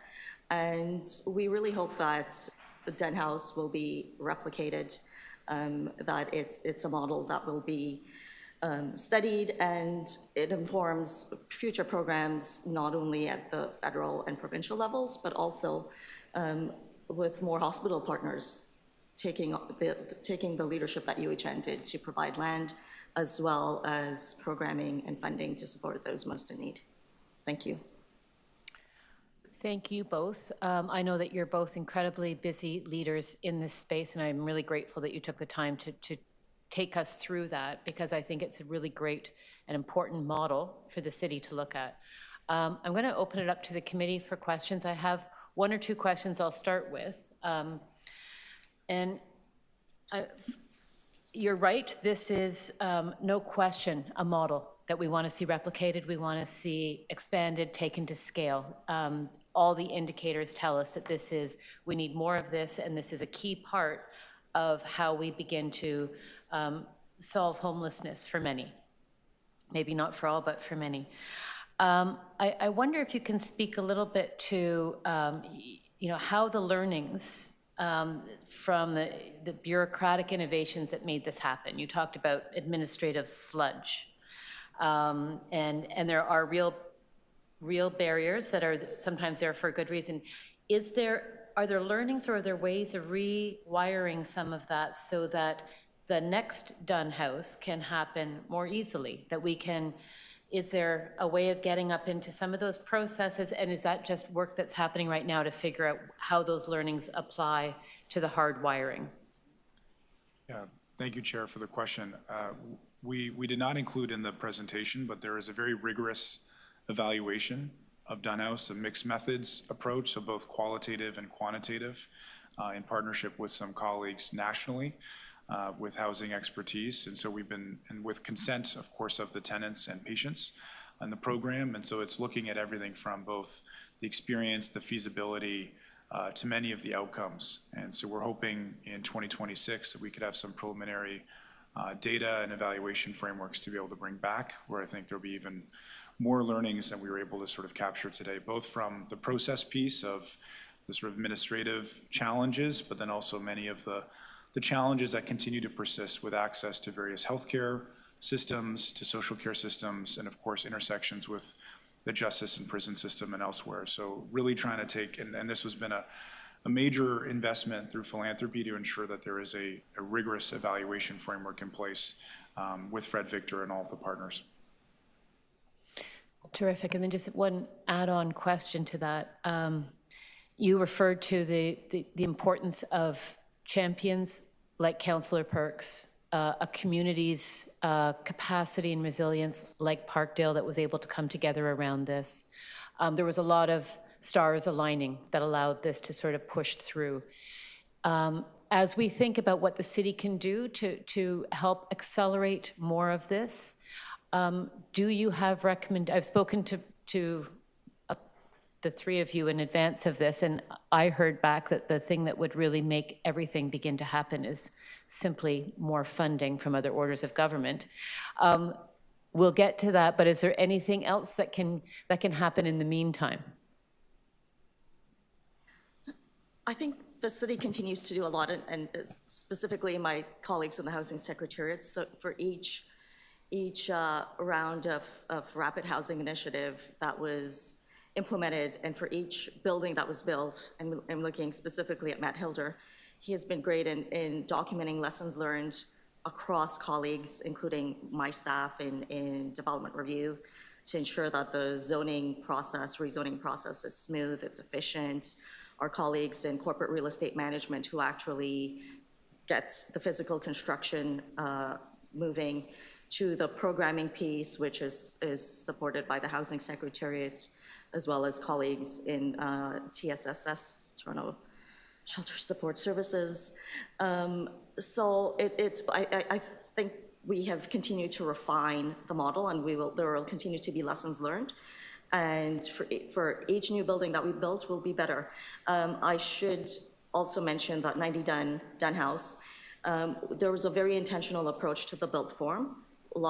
We made sure that there was lots of natural lighting with the support from the United Way. The kitchen has commercial grade appliances, which means a food program could be delivered on site, because we collectively recognize that housing is important, healthcare is important, but food and healthy food is equally important to support our collective objectives.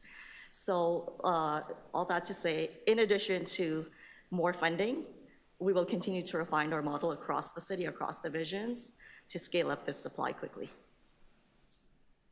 And I think only to add, which I think Vanessa had captured, is just this integration with health and housing as well. I think we can no longer look at this as very disconnected pieces, and I think this call for funding, absolutely, but also for ministries of health and other health infrastructure in the province and the city, to understand if a mandate is to end hallway medicine, we're not going to be able to achieve that without supportive housing being part of the solution.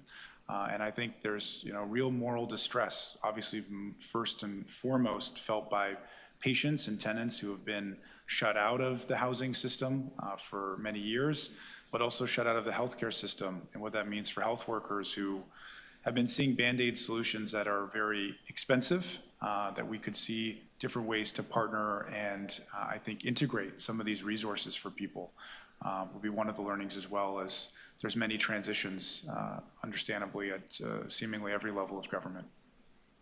So just so that I have it clear, because there might be a motion coming forward, it's both capital to build, and it's also operations to ensure that the connection between the two. I also understand that the nature of funding right now is that it's project at a time, and it would be more helpful perhaps to take this to scale if there were a portfolio funding opportunity. So if we were advocating for additional funding, that would be the appropriate form in order to really provide that capacity to go to scale. Absolutely. Absolutely, and it's something that Council has advocated for from other orders of government on multiple occasions. Excellent, thank you. Other committee members, Annie, and then Diana, and then Harmy. Thanks so much. This is a really encouraging model to hear about, and I think maybe I'm getting a little ahead of things, but just knowing the need out there and that supportive housing is just so essential to ending homelessness. Are there sort of, I understand there needs to be more funding, but do you sort of have any eyes on next sites that you might be sort of able to do similar things on? Are there, maybe you can't share that, but I'm just really curious, I guess, reflecting the urgency that I feel. Yeah, I mean, I'll just speak in terms of at a high level. I think definitely trying to see this scaled. I think there's, to your point about to capture the vein of some encouragement, that Dunhouse was cited in the Liberal platform, the hope that, there can be various public spaces and public land that can be dedicated for this work. But that's where I think the collective advocacy is, to see this sort of work scaled across the city and hopefully, across the province and country, if, the government is really serious about these issues around housing and health. Yes, thank you so much for your presentation. I actually live around the corner from Dunhouse, and it's wonderful to have it in the neighborhood, and certainly very innocuous too, which is something that we don't often encounter in other neighborhoods. There's often a lot of pushback, but in Parkdale, we're special. Okay, fine, there was some pushback, but we're a relatively special neighborhood, and so it's a great feature in the neighborhood. My question is maybe a bit tangential, but I've been working frontline for 11 years, and I know part of the criteria to be accepted in Unhoused is that you have to have multiple ER visits. This does mean that somebody has been in the hospital and been discharged. Oftentimes, we know this to nowhere. I know there are other programs that try to address this, but they're relatively small scale. So I'm wondering if there's any kind of attempt to iterate a program where it's a bit transitional between being in the hospital and then being in supportive housing, where we have medical supports built into sort of a kind of space, or if that's something that you're considering as well.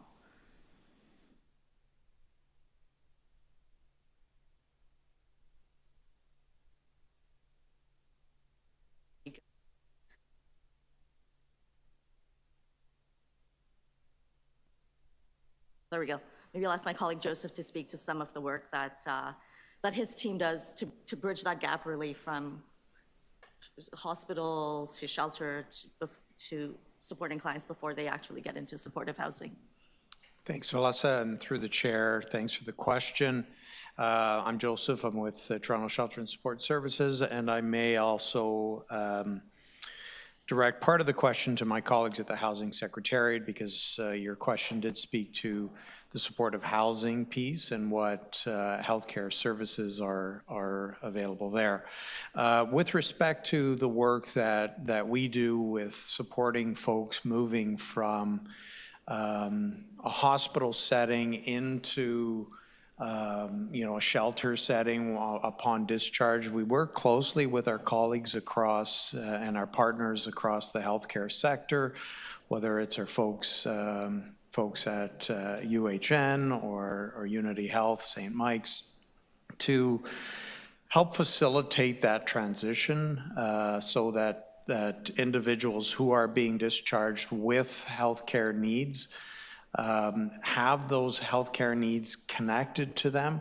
The reality is folks are being discharged where there is a reliance on the shelter system to support those individuals. And despite the fact that we have nursing staff within the shelter system, we don't often have the healthcare supports that are needed to ensure that the range of healthcare needs that people have when they're transitioning from healthcare settings to shelters are sufficient and abundant. So we are doing work to make sure that we're building these types of partnerships so that we have those spaces for people to recover, to recuperate, and get to a place where they can move along the continuum towards housing. With respect to supportive housing and the kinds of supports healthcare supports that are there, I think this represents a good example. But maybe I'll defer to some of my colleagues at the Housing Secretariat to speak to that link. I hope that answers your question. If it doesn't, just no. So Diana, Doug Rollins from the Housing Secretariat. Maybe I'll be a bit more direct. We're going to continue to iterate. So I think there's opportunities to learn from every project. Pardon me? Oh, sorry about that. I was trying to see Diana. So to answer a bit more directly, we're going to continue to iterate. I think the Unhoused is obviously a really innovative approach, kind of provides a prescription for what individuals need in terms of having the right built form, the right support, the necessary food, nourishment, support, and obviously the health care. There is an evaluation going on. Concurrently, we're doing an evaluation of our supportive housing program. We're relatively new into this space as a city, and we're continuing to learn. And with that learning comes iteration and constantly trying to move the mix and figure out what programs and iterations different programs and providers apply and how that has a beneficial impact on individuals' health, stability, and well-being. Andrew, did you want to jump in? Thank you, and I appreciate, Dana, the question. I think it's an excellent question, the fact that it speaks to some of the limitations of the model that's in place, and to also be clear that the emergency department is not a safe space for many individuals who use drugs, who've been chronically unhoused. So it may seem paradoxical, but individuals who have the highest healthcare needs may not show up to the emergency department. So we know that we were potentially missing some individuals, so we've expanded the criteria as well around total hospital bed days if people had been admitted, readmissions and admissions to hospital. And then I think you alluded to some of the work with the neighborhood group and peer workers and peer work supports to be able to also identify people that may not have been captured directly through just healthcare utilization alone. But I think, you speak to the needs there of some transitional models, some other permanent supportive housing models that have various healthcare bends that may not be the exact criteria that we put in place. But I think that's part of the learning and the evaluation piece that both, I think, the city and others have spoken to. Thank you. Next is Harmy, and then Lindsay, and I'm just checking online if there's any hands, and then Anne Marie, and then B. Thank you. Mine is quick. I know you're still evaluating the model. Is there any public-facing document related to your model that could be shared or that people could review or read in terms of what you have so far? Yeah, we're working on a playbook with partners, so happy to share when that becomes available. Absolutely. Thank you. Lindsay? So this is so exciting for me because this is exactly what I envisioned before I knew that this was actually happening. And I was kind of sobbing throughout the whole, this is just so important. And I think of my dad who was on disability. He was a drug addict, and he died. Well, he lived above an auto body shop, and he died like this because he had pneumonia, but he was actually detoxing from Suboxone because he had pneumonia and he couldn't go actually get the prescription. And he would never go to the hospital. And, this is so important and so exciting. And I think, the most cost-efficient way to get this going. I'm just really grateful for you and the presentation. Thank you, Gord, and for that water. Thanks. Thank you. Thank you for sharing that story. And I know it takes a lot of courage, but I think, to your point about the cost piece, which I was trying to allude to before about these integrated budgets, you know this better than anyone else, but it's over $30,000 a month for someone who's in hospital versus the cost of supportive housing closer to $4,000. So that's where I hope we can make that case, that advocate for that case to both the health and social sector at every level of government for why it's so important, not just on the cost piece, but as you spoke so powerfully to, on the human dignity front. Thank you, Lindsay. Thank you, Dr. Buzari. Next is Anne Marie, and then B. Good afternoon. My apology, I'm under the weather, but I'm so appreciative of this presentation and the ones before, but definitely the Unhoused project really kind of hit me a bit too, because I did a research on it, and just to have you guys in the room just really putting faces to it and actually speaking of it in such such real concrete ways. I'm so appreciative of it. My question would be, how is the Unhoused project, how's this project similar to the Finland's Housing First program model and its aim to eliminate the problem of chronic homelessness? I'll let Valessa weigh in as well, but thank you so much for your comments and your question. So we've had some engagement with Finland, some with the Y Foundation specifically, trying to best inform the model at Unhoused. I think there's many similar tenets about the Housing First piece of there being permanent leasing options for people, that the housing piece is in place. The supportive housing element, we've been, of course, looking at a multitude of partners and jurisdictions who have been doing this well, that we aspire to continue to try to push on that standard.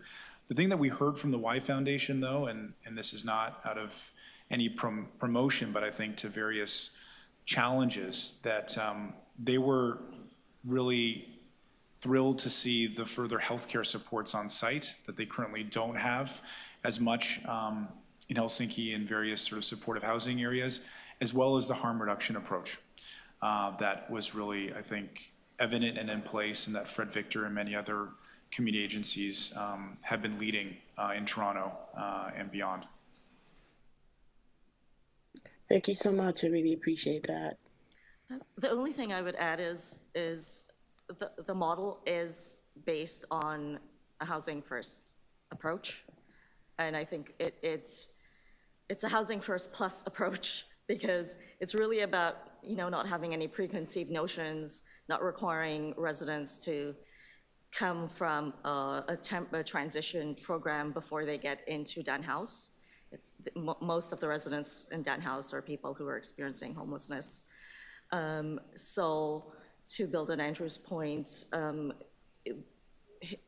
he and his team especially have spent a lot of time looking at, what are the right types of supports that will help make that transition a bit easier, recognizing that some people who are coming directly, some unhoused people who are coming directly into housing need additional supports like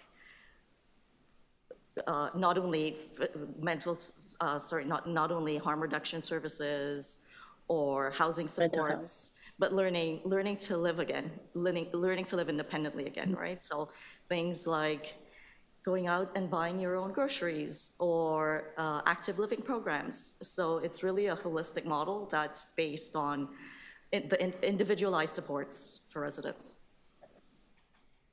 Thank you so much. I really do believe that we're on the cutting edge of something phenomenal here in Canada, and I really hope that Unhoused will be the start of that. Thank you so much. Thank you, Anne-Marie. B, you are next, and then Gord. I really appreciate the project that the Unhoused was done, and I think I heard it from the other group that Unhoused did come for a presentation, and I heard so many success stories from those people who are living there at Unhoused. My question is, there are a lot of people who are homeless on the street, and their health is really in bad shape. They are not a patient of any hospital. Sometimes they might, when come to very bad condition, they might just drop, in the emergency room. From the slides, I noticed that there's a requirement or criteria to be to apply to be at the Unhoused. That you have to be a patient or UHN, you have visited emergency department for some number of times to qualify to be, applied to this Unhoused. My question to this group of people who are on the street, who don't go to hospital, who are not patient of any hospital, who might drop, to emergency room when the health condition is very bad, and these people, they just live their life, kind of like waiting to die, they lost their hope, and just like, they just like no life, no hope, just waiting to die, anytime on the street. How can Unhoused help this group of people to give them back their life? At least get, help with their health, and then get them back to normal, their life to more normal, and stand on their feet again. Based on the criteria, is there any things that Unhoused can do better or lessen the criteria? Thank you. Thank you, B. Good to see you, and thank you for the question and the call, given the urgency that's there. So I think you're absolutely right. I think with the criteria, it does have its restrictions and limitations.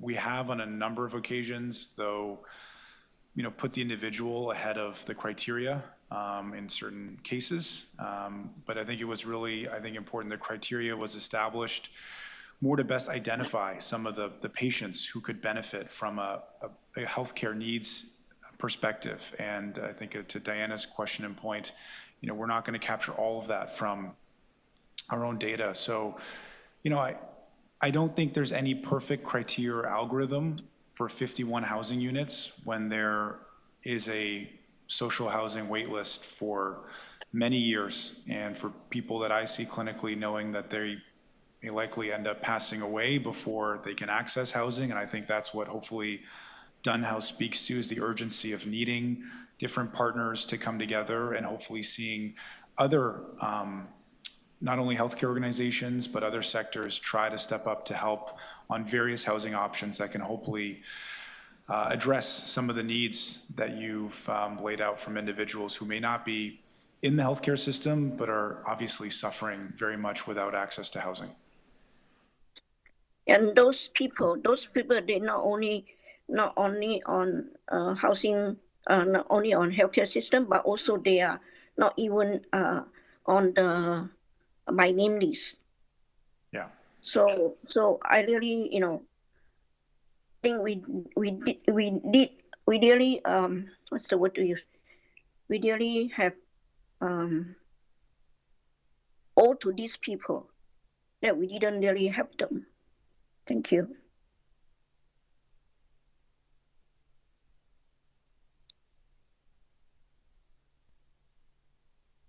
Thank you, Bea. And Gord. Yeah, I have a couple questions. The first one, unfortunately, I have to do a bit of a preamble. Sorry. So one of the first slide you had, there was some stuff about the great benefit we've had from community involvement. And as much as, Parkdale is the best neighborhood in the city, I don't want it to be thought of as a unicorn, right? Like the only place where this can happen. And having lived through the process with you guys, I had an observation and lived through working to get housing projects in other neighborhoods done. In every single instance where supportive housing is going in, there are both people who are in favor and people who are opposed. And I want to be real clear. I mean, in Parkdale, actually, a brand new residents association appeared out of nowhere to oppose this. So it will always have both sides. And I think here, there's a lesson learned about we made a deliberate choice, which is to privilege one set of voices, right? Often when we go into these conversations in a community about a new social housing project, because the discourse is always, people don't want this going in, so many of our strategies are based on mitigating public opinion. And I think a failing in that is what we could be doing instead, and I think we did here, is bringing in those voices who are supportive, but not just to say thanks for being on our side, but how do we engage you in making this a better project? So rather than putting the energy into mitigating concerns, we're putting the energy into encouraging allies to be co-creators. And you've talked about an evaluation framework, and the three of us know that wasn't smooth. Are you going to be evaluating that community relationship development work as well? Or is it just the medical side? No, it's not just the medical side, but I think it's a great piece that needs to be further explored. I mean, I think the evaluation piece here is more for the tenants and patients in terms of both the outcomes, but also the experience. Yeah. But that's something that definitely I think can be brought inserted with respect to some of the community engagement pieces. But I think your call is spot on and warrants probably a broader evaluation or capture of some of the community. To be clear, part of what you've talked about in describing the program is the health and social benefits of having strong neighborhood relationships. And that's the result of intentional work from the proposal stage. So I want to encourage you guys to turn your mind to that question and frankly to be a little bit self-critical and honest about the bumpy road of getting there. Sure. Yeah. The second piece is, Elizabeth mentioned the money monster. One of the pieces that I think your discipline might bring some value to, and this project might bring some value to, is really making the case that housing is actually the option that takes the fewest public dollars. Are you going to be doing any work around that? Yeah, so it's a major pillar of the evaluation framework, working with health economists who were previously involved with the Shea Swa Housing First study. So I think the cost effectiveness piece is one of the four sort of pillars of the evaluation.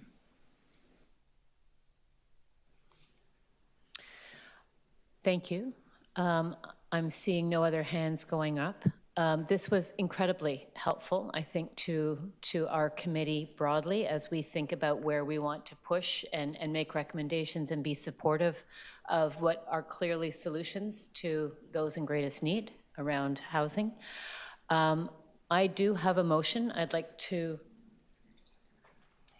talk to Matt, talk to Gord, but the recommendation we'd like to make, and it's not a solution to all things, but that we ask that the executive committee advocate for continuing to amplify and specifically get into the advocacy into additional dollars. So it's really just lending our voice of support. It's not anything particularly different, but I don't think, I think every voice counts. And so if we can lend our voice to that, I think that's helpful. As we get the motion, sorry, go ahead, Andrew. Sorry, Elizabeth, I apologize to the chair. I just think, you know, just given what's happening today in the city, I just think on the point about the cost effectiveness piece that just, I apologize to not be able to include. We've seen the city's own data around the costs of policing people encampments. And I hope that not only I'm just waiting on Unhoused, but there is a lot of health literature out there about how cost effective and beneficial this approach is in terms of the outcomes. And I think that's already available. So I just don't want it to be seen as waiting on this evaluation, but there is real good data out there, and there's a city's own data about various approaches to encampments and homelessness. So I just would be remiss to not ensure that in the answer to Councillor Perks. And I think that goes into our messaging 100%. So do we, we're working on it. So while we work on the motion, I would just like to say, express gratitude to both of you for taking the time to do this with us. And I hope that we can follow up with you. And if there's anything that we can be supportive of in taking this forward and continuing to push this message ahead, please let us know. Thank you. Can we take a break while we get the motion ready? So we're going to take a 5-minute health break, and then we're going to come back, put forward a motion, and do the remainder of the agenda. Thank you.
So we're going to reconvene. The motion won't be ready for a little while because we're just getting some clarity on how best to position it.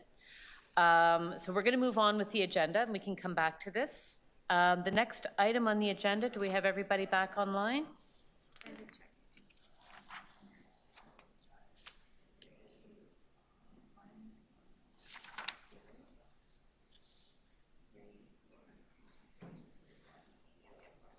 Okay, great. Welcome back, and thank you, everybody. I think that was a really helpful presentation for us, for all of the different working groups and the committee as a whole, as we move forward with our work. We're now moving into the part of the agenda where we have reports back from our working groups. As I am currently chairing the, where is it? Hold on. As I am currently chairing the Supporting Unhoused Rights Working Group, I will give a brief report. There's no motions attached to this, and the full report was with the supplementary materials. I would just summarize that we did meet. We had, as part of the meeting, Diana Chan McNally joined. She, at the time, was not yet a member of the committee, but we were pleased to have her join as an expert in providing support to people who are unhoused. And we had a priority setting exercise around what this committee wants to focus on. And we really wanted to sort of focus our concerns around how the city's programs are able to serve unhoused, people who are unhoused, and a decision that we needed a more comprehensive understanding of the city's coordinated access system. And so the working group would like to request a consultation with staff from the Toronto Shelter and Support Services. And so we hope to have that on our agenda for the summer working group meeting, which is to be scheduled. I would also like to welcome Diana Chan McNally, I hope, to this working group going forward. And then we also had a consultation with the Improving Shelter Restriction Guidance with staff from Toronto Shelter and Support Services. Part of our discussion, focused on the elements of the right to housing. So we explored issues related to access to justice. We explored issues related to non-discrimination. We also discussed issues related to habitability, so the extent to which for example, the ability for people to be able to take advantage of the services within the actual shelter. So not just access to the shelter itself, but services within to be contained within the broader definition. We recommended to staff to look at other jurisdictions, places like Wales, Scotland, Ireland, which have human rights-based frameworks with a focus on service guidance. And we also recommended that the process of these types of reviews begin with identifying what are the human rights outcomes that we are trying to achieve, so that the evaluations go from there. That's sort of the summary. You can see the full notes. I would just open it if there's anyone else from the working group that wants to add anything to that. Then with that, do we need a motion? Sorry, I'm losing track here for a second. So I would move that we receive the item, and if I could just see a show of hands, all in favor to receive that. Thank you very much. So motion carried. Thank you. Next, I'd like to turn it to the chair of the Maintaining Housing Working Group. Annie. Thanks, Elizabeth. So this was my first working group meeting. It was really great to be there, and the committee chose me as the committee chair. So thank you for that appointment. I'm looking forward to the work ahead. So we talked about just some broader themes that came up were sort of that the Housing TO Action Plan midpoint is coming up. And so what should we turn our minds to in terms of maintaining housing at that halfway mark? We thought about our services being delivered to the right people who are facing eviction and losing their homes. How do we know that they are? Our funds being directed to support those most at risk of losing their homes? And then how well are people being engaged in some of these processes? We, in particular, talked about ensuring the right data is collected so that the city can better understand and monitor who's being left behind in policy and program efforts when it comes to keeping people housed. how to better ensure efforts to maintain tenancies, in particular in deeply affordable housing like multi-tenant housing. We identified disaggregated data collection with respect to multi-tenant housing and their displacement of people living in that housing, including rent evictions, dem evictions, and informal evictions, as important to understanding who's vulnerable to housing loss and how those gaps might be filled. So we thought about maybe data on who's being evicted and why, whether the resources directed towards supporting renters facing eviction and displacement are adequate. Are there more programs beyond EPIC that can be, employed? And that kind of came up earlier today. How are rights holders being meaningfully engaged in key decisions that affect housing stability? So we also noted staff were directed by council to consult with HRAC on the maintaining and the maintaining housing working group in particular. No, my apologies. I'm getting a little ahead of myself. So staff came to the Maintaining Housing Working Group initially, and given that it also aligns with issues and priorities identified with the HRAC priorities framework for this group, the group requested that staff come and present to the full committee on their work to support tenants. My apologies, I kind of mangled that, but we did have a presentation from city staff and they will be providing that presentation today. So the next steps for us as a group were discussing the plan to set our agendas and priorities for the remainder of the committee. That's 6 meetings, to coordinate those priorities with other committees as well. And then for the next working group meeting, we decided to invite some community members, caseworkers, people that work with those facing housing insecurity and eviction to our meeting. And so we'll move forward with that. And my apologies for reading notes. Thank you. Great. Thank you, Annie.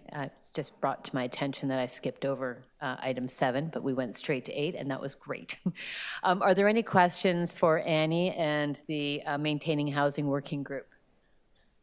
Looking on the screen. Seems like it was crystal clear. Thank you very much. Thank you for assuming the leadership role as chair of the working group at your first meeting, so thank you. And so what we need at this point is a motion to to receive this report. All in favor? Thank you. And we are good. Thank you. Carried. No, Lindsay made the motion. Thank you. And so now we will go back to item 6.7, and that is Anne Marie. And Anne Marie, you may want to note at the beginning that you will be having a motion attached to this as well. Okay. Hi, everyone. Good afternoon again. My name is Anne Marie, and I am actually the chair for the Access to Housing Working Group. And my report today, I myself is going to be reading my notes because I usually like to include everything so I'm not missing anything. I want to acknowledge, of course, Elizabeth and everyone else who's here today, but also the members from this actual working group. Thank you for your continuous participation in this working group. At our last meeting, this working group reviewed some key priorities around the framework of which the following questions and concerns emerged for consideration.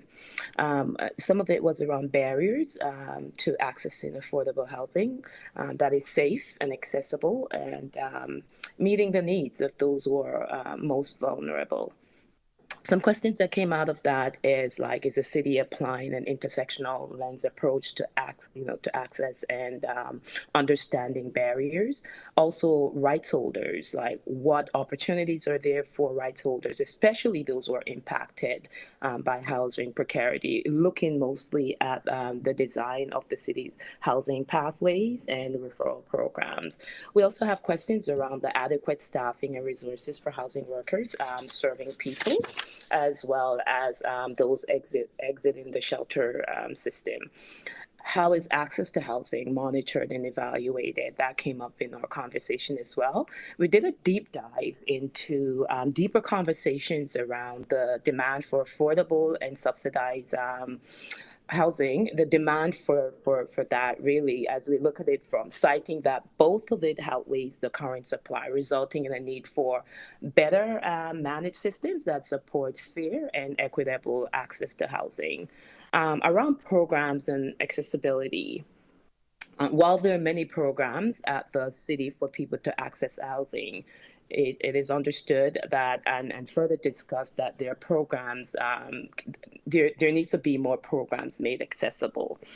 And in looking at the how around engagement, caseworkers and community accessibility organizations can also help to provide key insights into challenges facing rights holders and their experiences when trying to access permanent housing.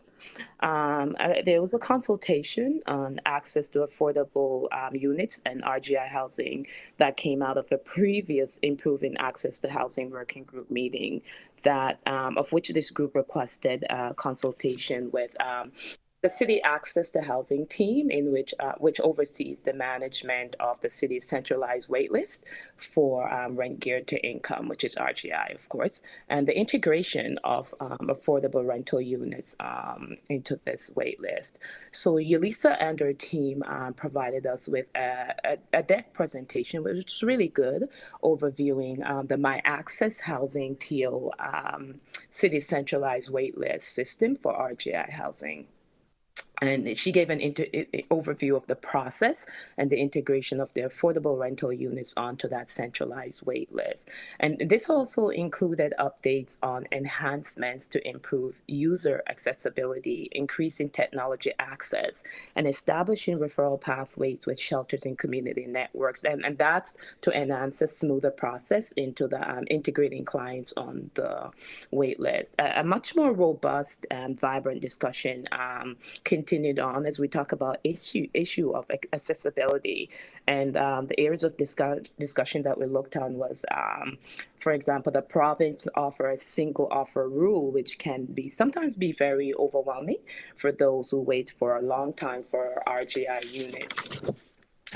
A few more considerations that came out of our working group discussion was around accessing RGI units due to technology, which has caused a digital divide, not solely due to a lack of digital literacy, but also a lack of access, again, to technology, which is costly for people experiencing housing precarity.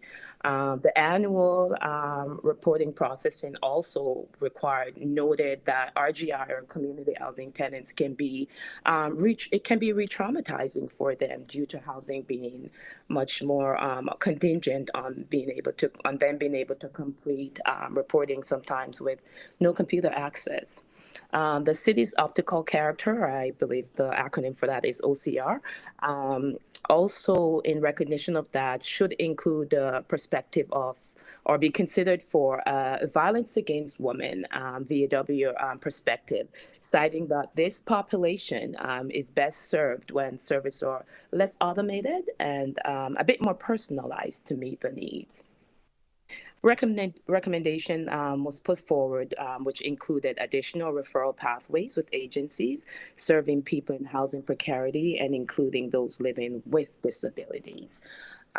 There also came up an issue of transparency with emphasis around the current expression of interest, which is the EOI, and the process for affordable rental units, which is not in alignment with rights-based approach, and it needs to be looked at from a rights-based approach lens. Another transparency issue of concern was the interest to see the outcomes of integration of affordable units onto the wait list. Some next steps to consider for this working group. We're working on compiling follow-up questions for a scoped conversation with the city's access to housing team at our next working group meeting. The convo for that meeting will be used to inform key priorities of this particular working group with improving access to housing. This working group also requested that the deck be provided by staff for consultation to be included in the working group's update for the entire HRAC committee. Also included with the debt background information is the working group consultation on access to rent geared to RGI and affordable units, as well as this working group compiled, like I said, some background information for a much deeper scope conversation. What else do I have here? Suggestion of HRAC. Members would like to include additional questions also. If members from this committee today would like to include additional questions to the topic, feel free to connect with myself or the support staff, which would be Meredith, I believe, or Asha. Improving access. Post the consultation questions, accessibility accommodations for visual and auditory impairment. We were asking questions around that, like how will that pan out for those who are most vulnerable in that area around auditory and other issues of concerns of impairment.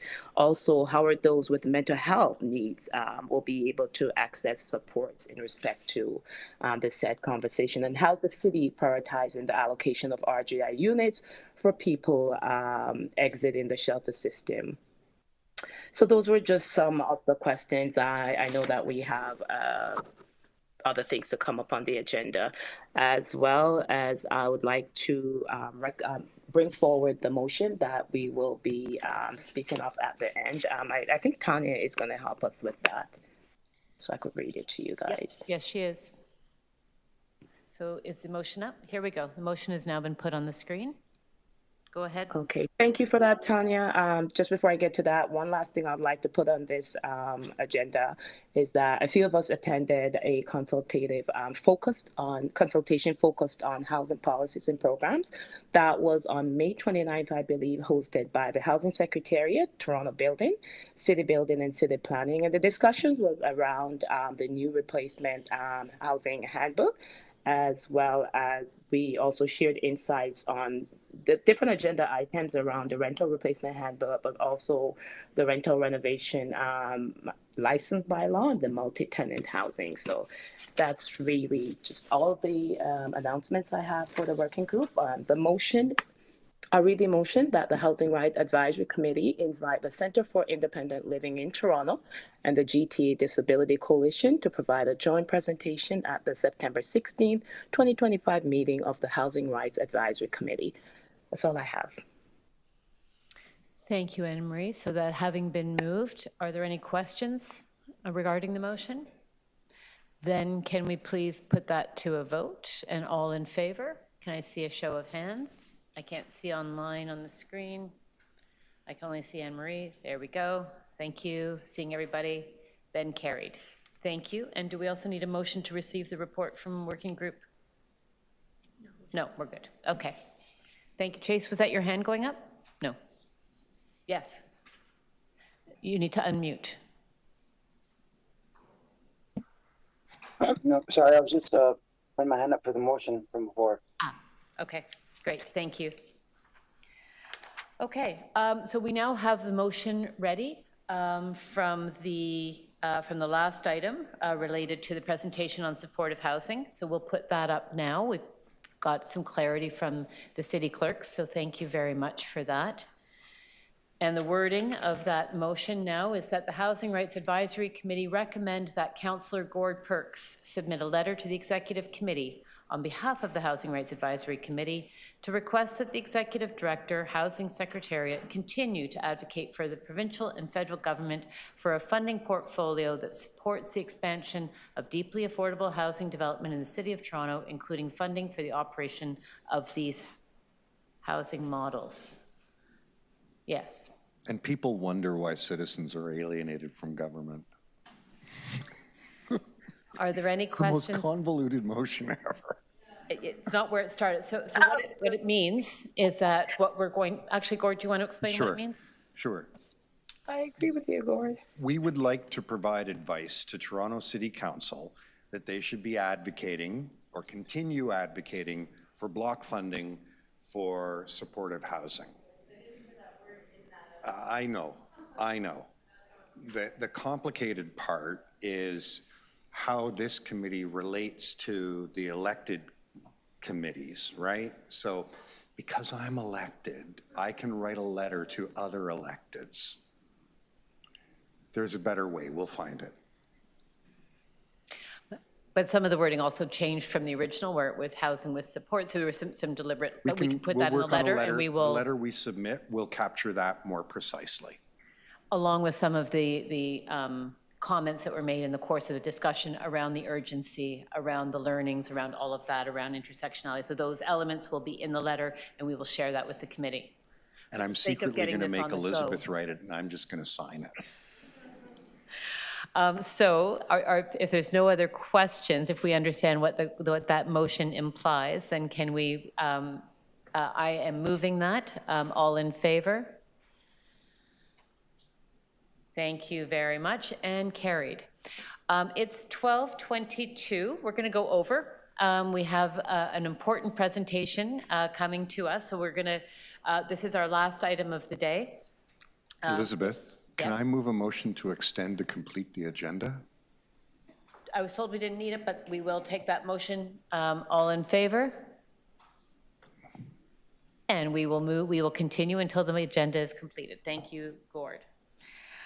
And so it is my pleasure to welcome Aisha Salim, Manager, Renter Strategy Unit, Housing Secretariat, and Senior City Staff on the city's multi-tenant homes framework and overview supports for tenants. That's a long title. Thank you. Welcome, Elizabeth. and over to you. Thank you. Can everyone hear me? Yes. Great. I'm joined by my colleague Joanna Hazelden from Municipal Licensing and Standards Division as well. Next slide. So we're here today to update the committee on a multi-tenant housing directive that the Housing Secretariat is responding to and has introduced new initiatives to address, and to also outline the type of data that's being collected as part of the report back to Planning and Housing Committee on multi-tenant housing. So city staff were directed to report back to PHC and Council with a report on programs, resources, and supports for tenants, and specifically the following two initiatives. Number one, creating a summary guide of resources and programs available to tenants facing displacement. And number two, providing a direct point support line for tenants facing displacement, including an exploration of tenant hub opportunities. So following these consultations with HRAC, we plan to report back on these directives as part of a larger update report on the overall implementation of multi-tenant housing, and that report will be going forward later in 2025 to PHC.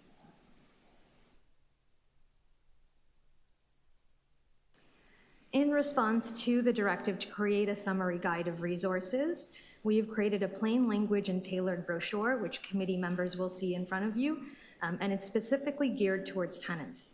It outlines the following things. Number one, renter rights in multi-tenant houses. It provides information on the new framework as well.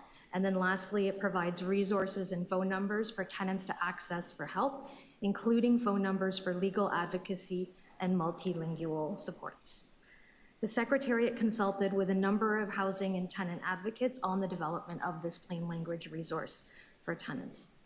And importantly, the brochure notes that the city is going to work collaboratively with landlords and will not close a multi-tenant house unless a serious fire or life safety risk is identified. It also notes that tenants are protected by the RTA, the Residential Tenancies Act, even if their house is not licensed by the city, and also that their landlord cannot evict them simply because the home is not licensed. And for tenants who have to leave their homes due to fires or emergency evacuations, it also notes there are emergency social services available as well. Tenants can call 311, the Federation of Metro Tenants Association, the Canadian Centre for Housing Rights, and the Centre for Immigrant and Community Services for supports as well. Currently, the brochure is being used by enforcement and compliance divisions to share with tenants during the course of their inspections, and it has also been distributed to external tenant organizations and members of the Toronto Tenant Support Program. To date, we've distributed over 2,400 hard copies of this across the city. And in addition, I'll note that the city's created a dedicated webpage for tenants and updated the eviction prevention handbook with information on multi-tenant housing as well. So these efforts are really being made to inform tenants about the suite of services and the different touch points that they can access to preserve their rights. The second directive noted that tenants needed a central point of access for information on the framework and their rights, and specifically supports for tenants facing displacement.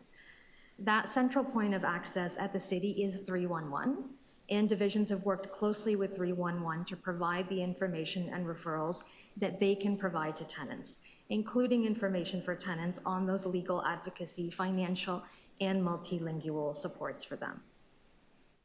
So in addition to this existing 311 support line, the Housing Secretariat also further invested in enhancing and creating other hubs of information and support that tenants can directly access as well. And specifically, some of the most needed supports for multi-tenant housing tenants, which are legal supports and advocacy and rights information. The city's invested an additional $227,000 annually from 2024 onwards for the Canadian Centre for Housing Rights to hire 2 legal staff to expand eligibility up to their free legal services to tenants of multi-tenant housing so that tenants can actually call CCHR directly for legal support and referrals when they're facing displacement.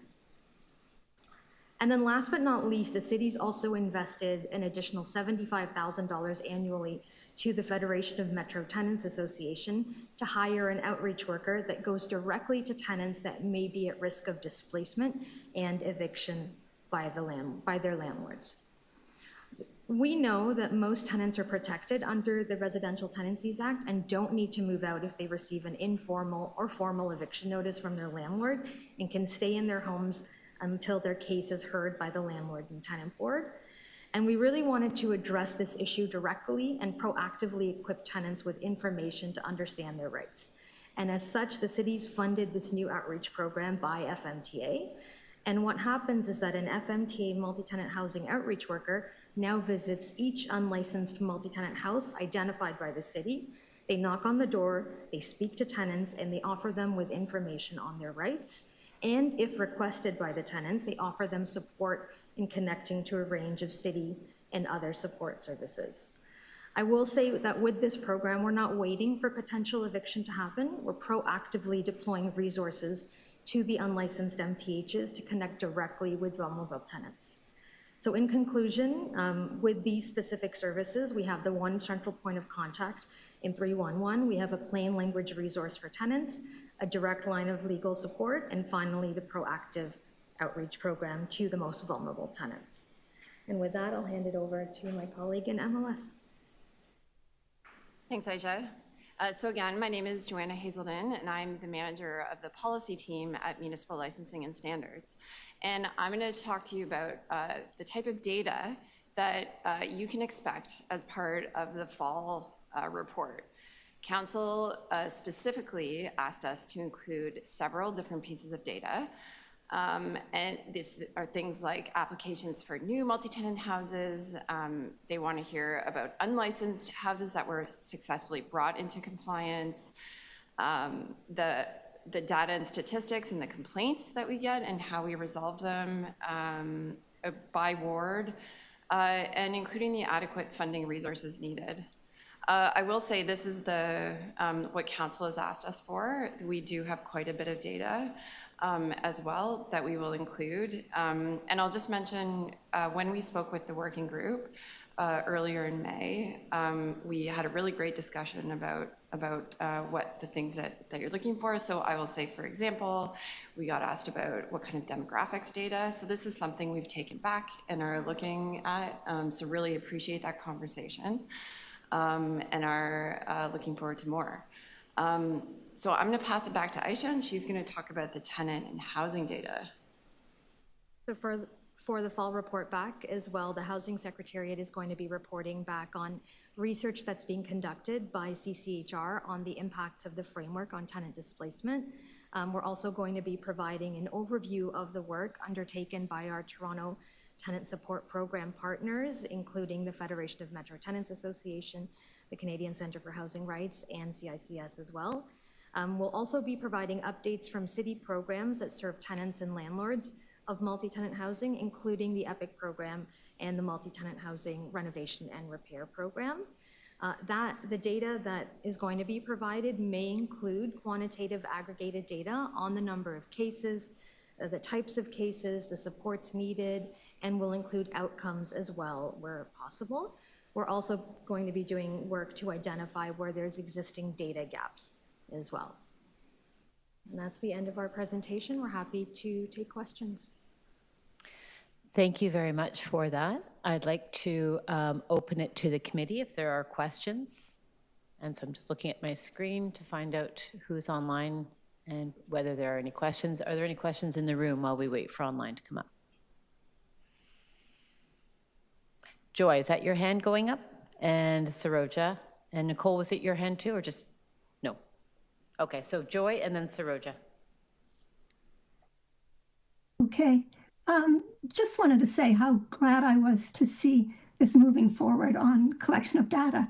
I actually have two questions, sort of an immediate question for the staff and Elizabeth. I have a bigger question as well, but maybe that comes later.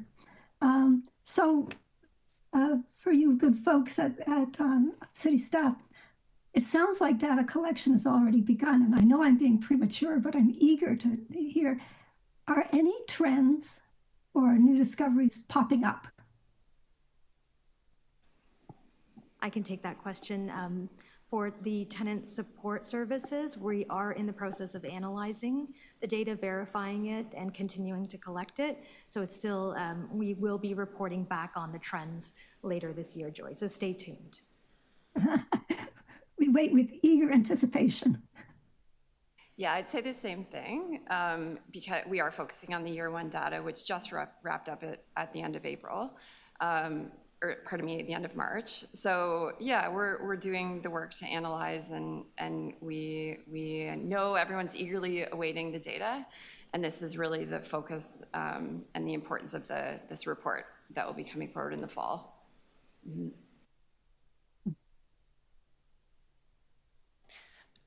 Joy, did you have a second question you wanted to ask?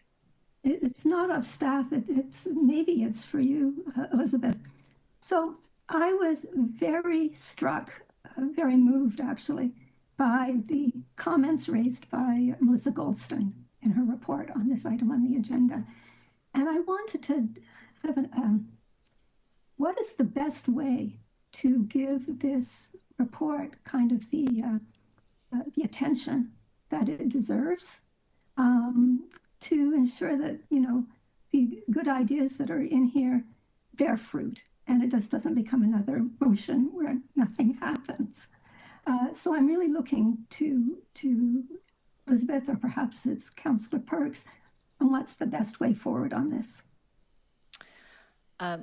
Thank you, Joy. Joy is referring to, in the supplementary materials, there was a submission made by Melissa Goldstein, who did a very diligent analysis of the multi-tenant home framework.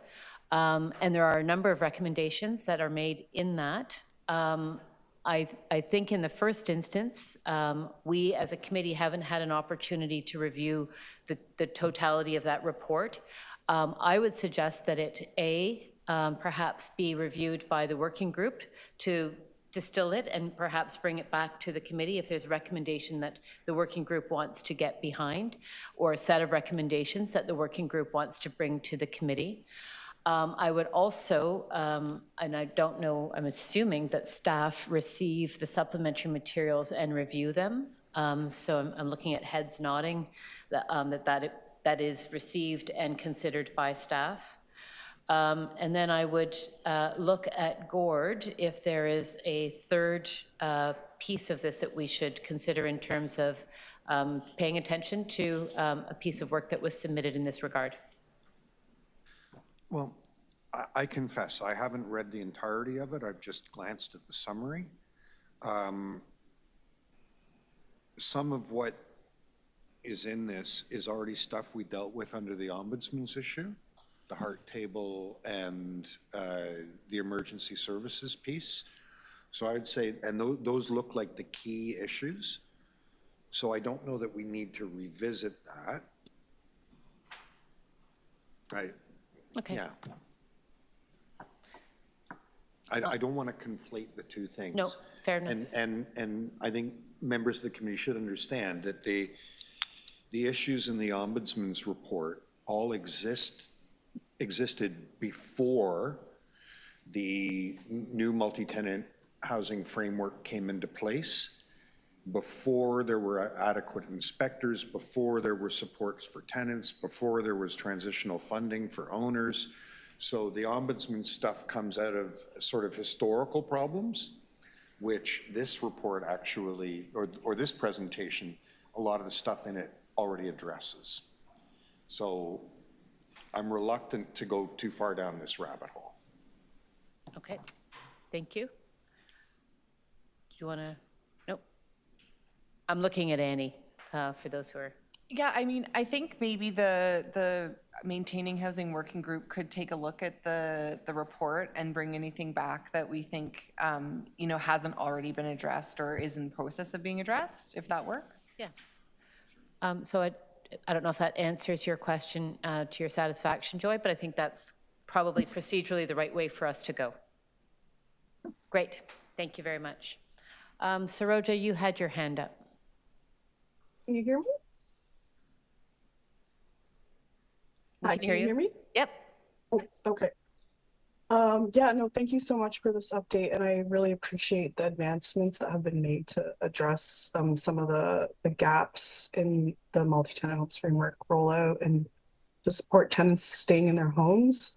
I just wanted to follow up on a piece. So the Housing Rights Advisory Committee submitted a budget, a letter related to the city budget, 2025 city budget, with a number of recommendations related to the multi-tenant homes rollout and other significant pieces. And I'm curious about what types of supports other than EPIC and the tenant support program. Are there any tailored supports that have come through more lately around supporting multi-tenant home renters specifically, because they have really unique issues? I just wanted to understand if there's been advancements on that. Just from the Ombudsman report earlier today, we learned that there are some gaps with EPIC. So I just wanted to know if there's been any progress made on creating specialized programs for people who are undergoing displacement and living in multi-tenant homes. Saroja, thank you for the question. We are moving forward with looking at potential enhancements in the future. We will be reporting back on that. I don't have the specific recommendations from HRAC in front of me, but rest assured that we are examining those as part of our overall analysis on the multi-tenant housing framework. And currently, our tenant support programs at the city are not geared specifically towards multi-tenant housing tenants, but we do have a directive via the Ombudsman's report as well to do some work on that. So we'll be pushing forward with that. Great, thank you. Are there any other questions? If not seeing any. Oh, yes, B. It just came to my mind. I think Aisha did mention about city give funding for the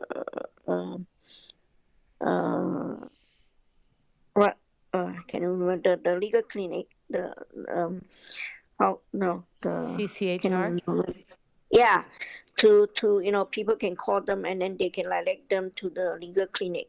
But my question is, most of the committee member, we are not familiar with this organization. I mean, though I know them well, but most of the committee member who are not like in advocacy work or anything, like just normal, ordinary committee member, most of them, they know the legal clinic in their community well. Right? If anything happened, they will go and seek help in those kind of legal clinic in their area. So I wonder, would is there a easier, like easy, a better process for community member to reach out to those help instead of to go to the that organization and then refer to the local legal clinic? Thank you. Absolutely. If the question, as I understand it, is there help for tenants in connecting to resources that might refer them to a legal aid clinic or to CCHR? Absolutely, there is. Tenants can call 311 and they can be directed to the appropriate organization, including CCHR.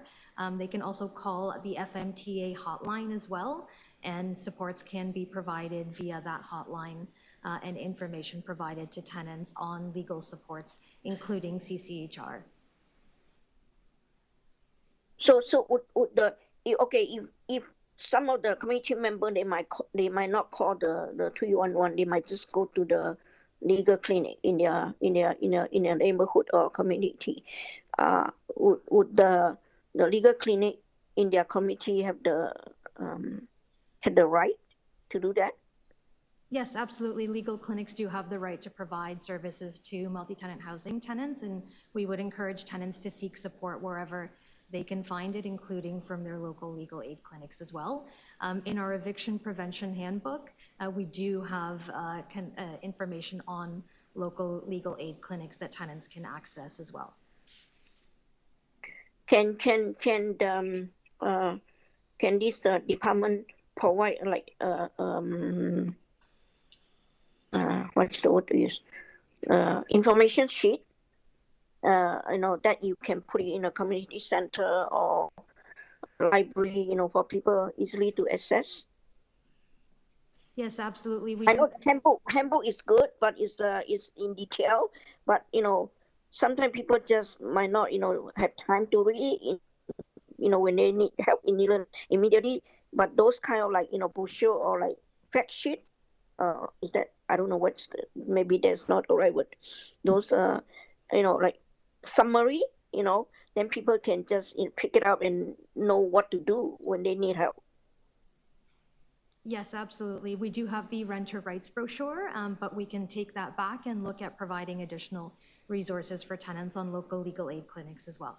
Thank you for the suggestion. Thank you. Thanks. Thank you, B. Important questions around access. That's great.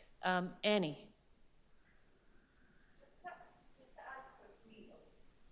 Just to add on to that quickly, B, I work at Canadian Centre for Housing Rights, and we work really closely with the legal aid clinics in the city. So we try to make sure that they're aware we have that program and we have those dedicated lawyers. And we have a really quite open referral pathway between the two organizations. So I just wanted to add that in there as well. Thank you, Annie. Thank you. And if there are not any further questions, I would say thank you very much for the presentation and the information, bringing us up to date and what we can expect to see happen going forward.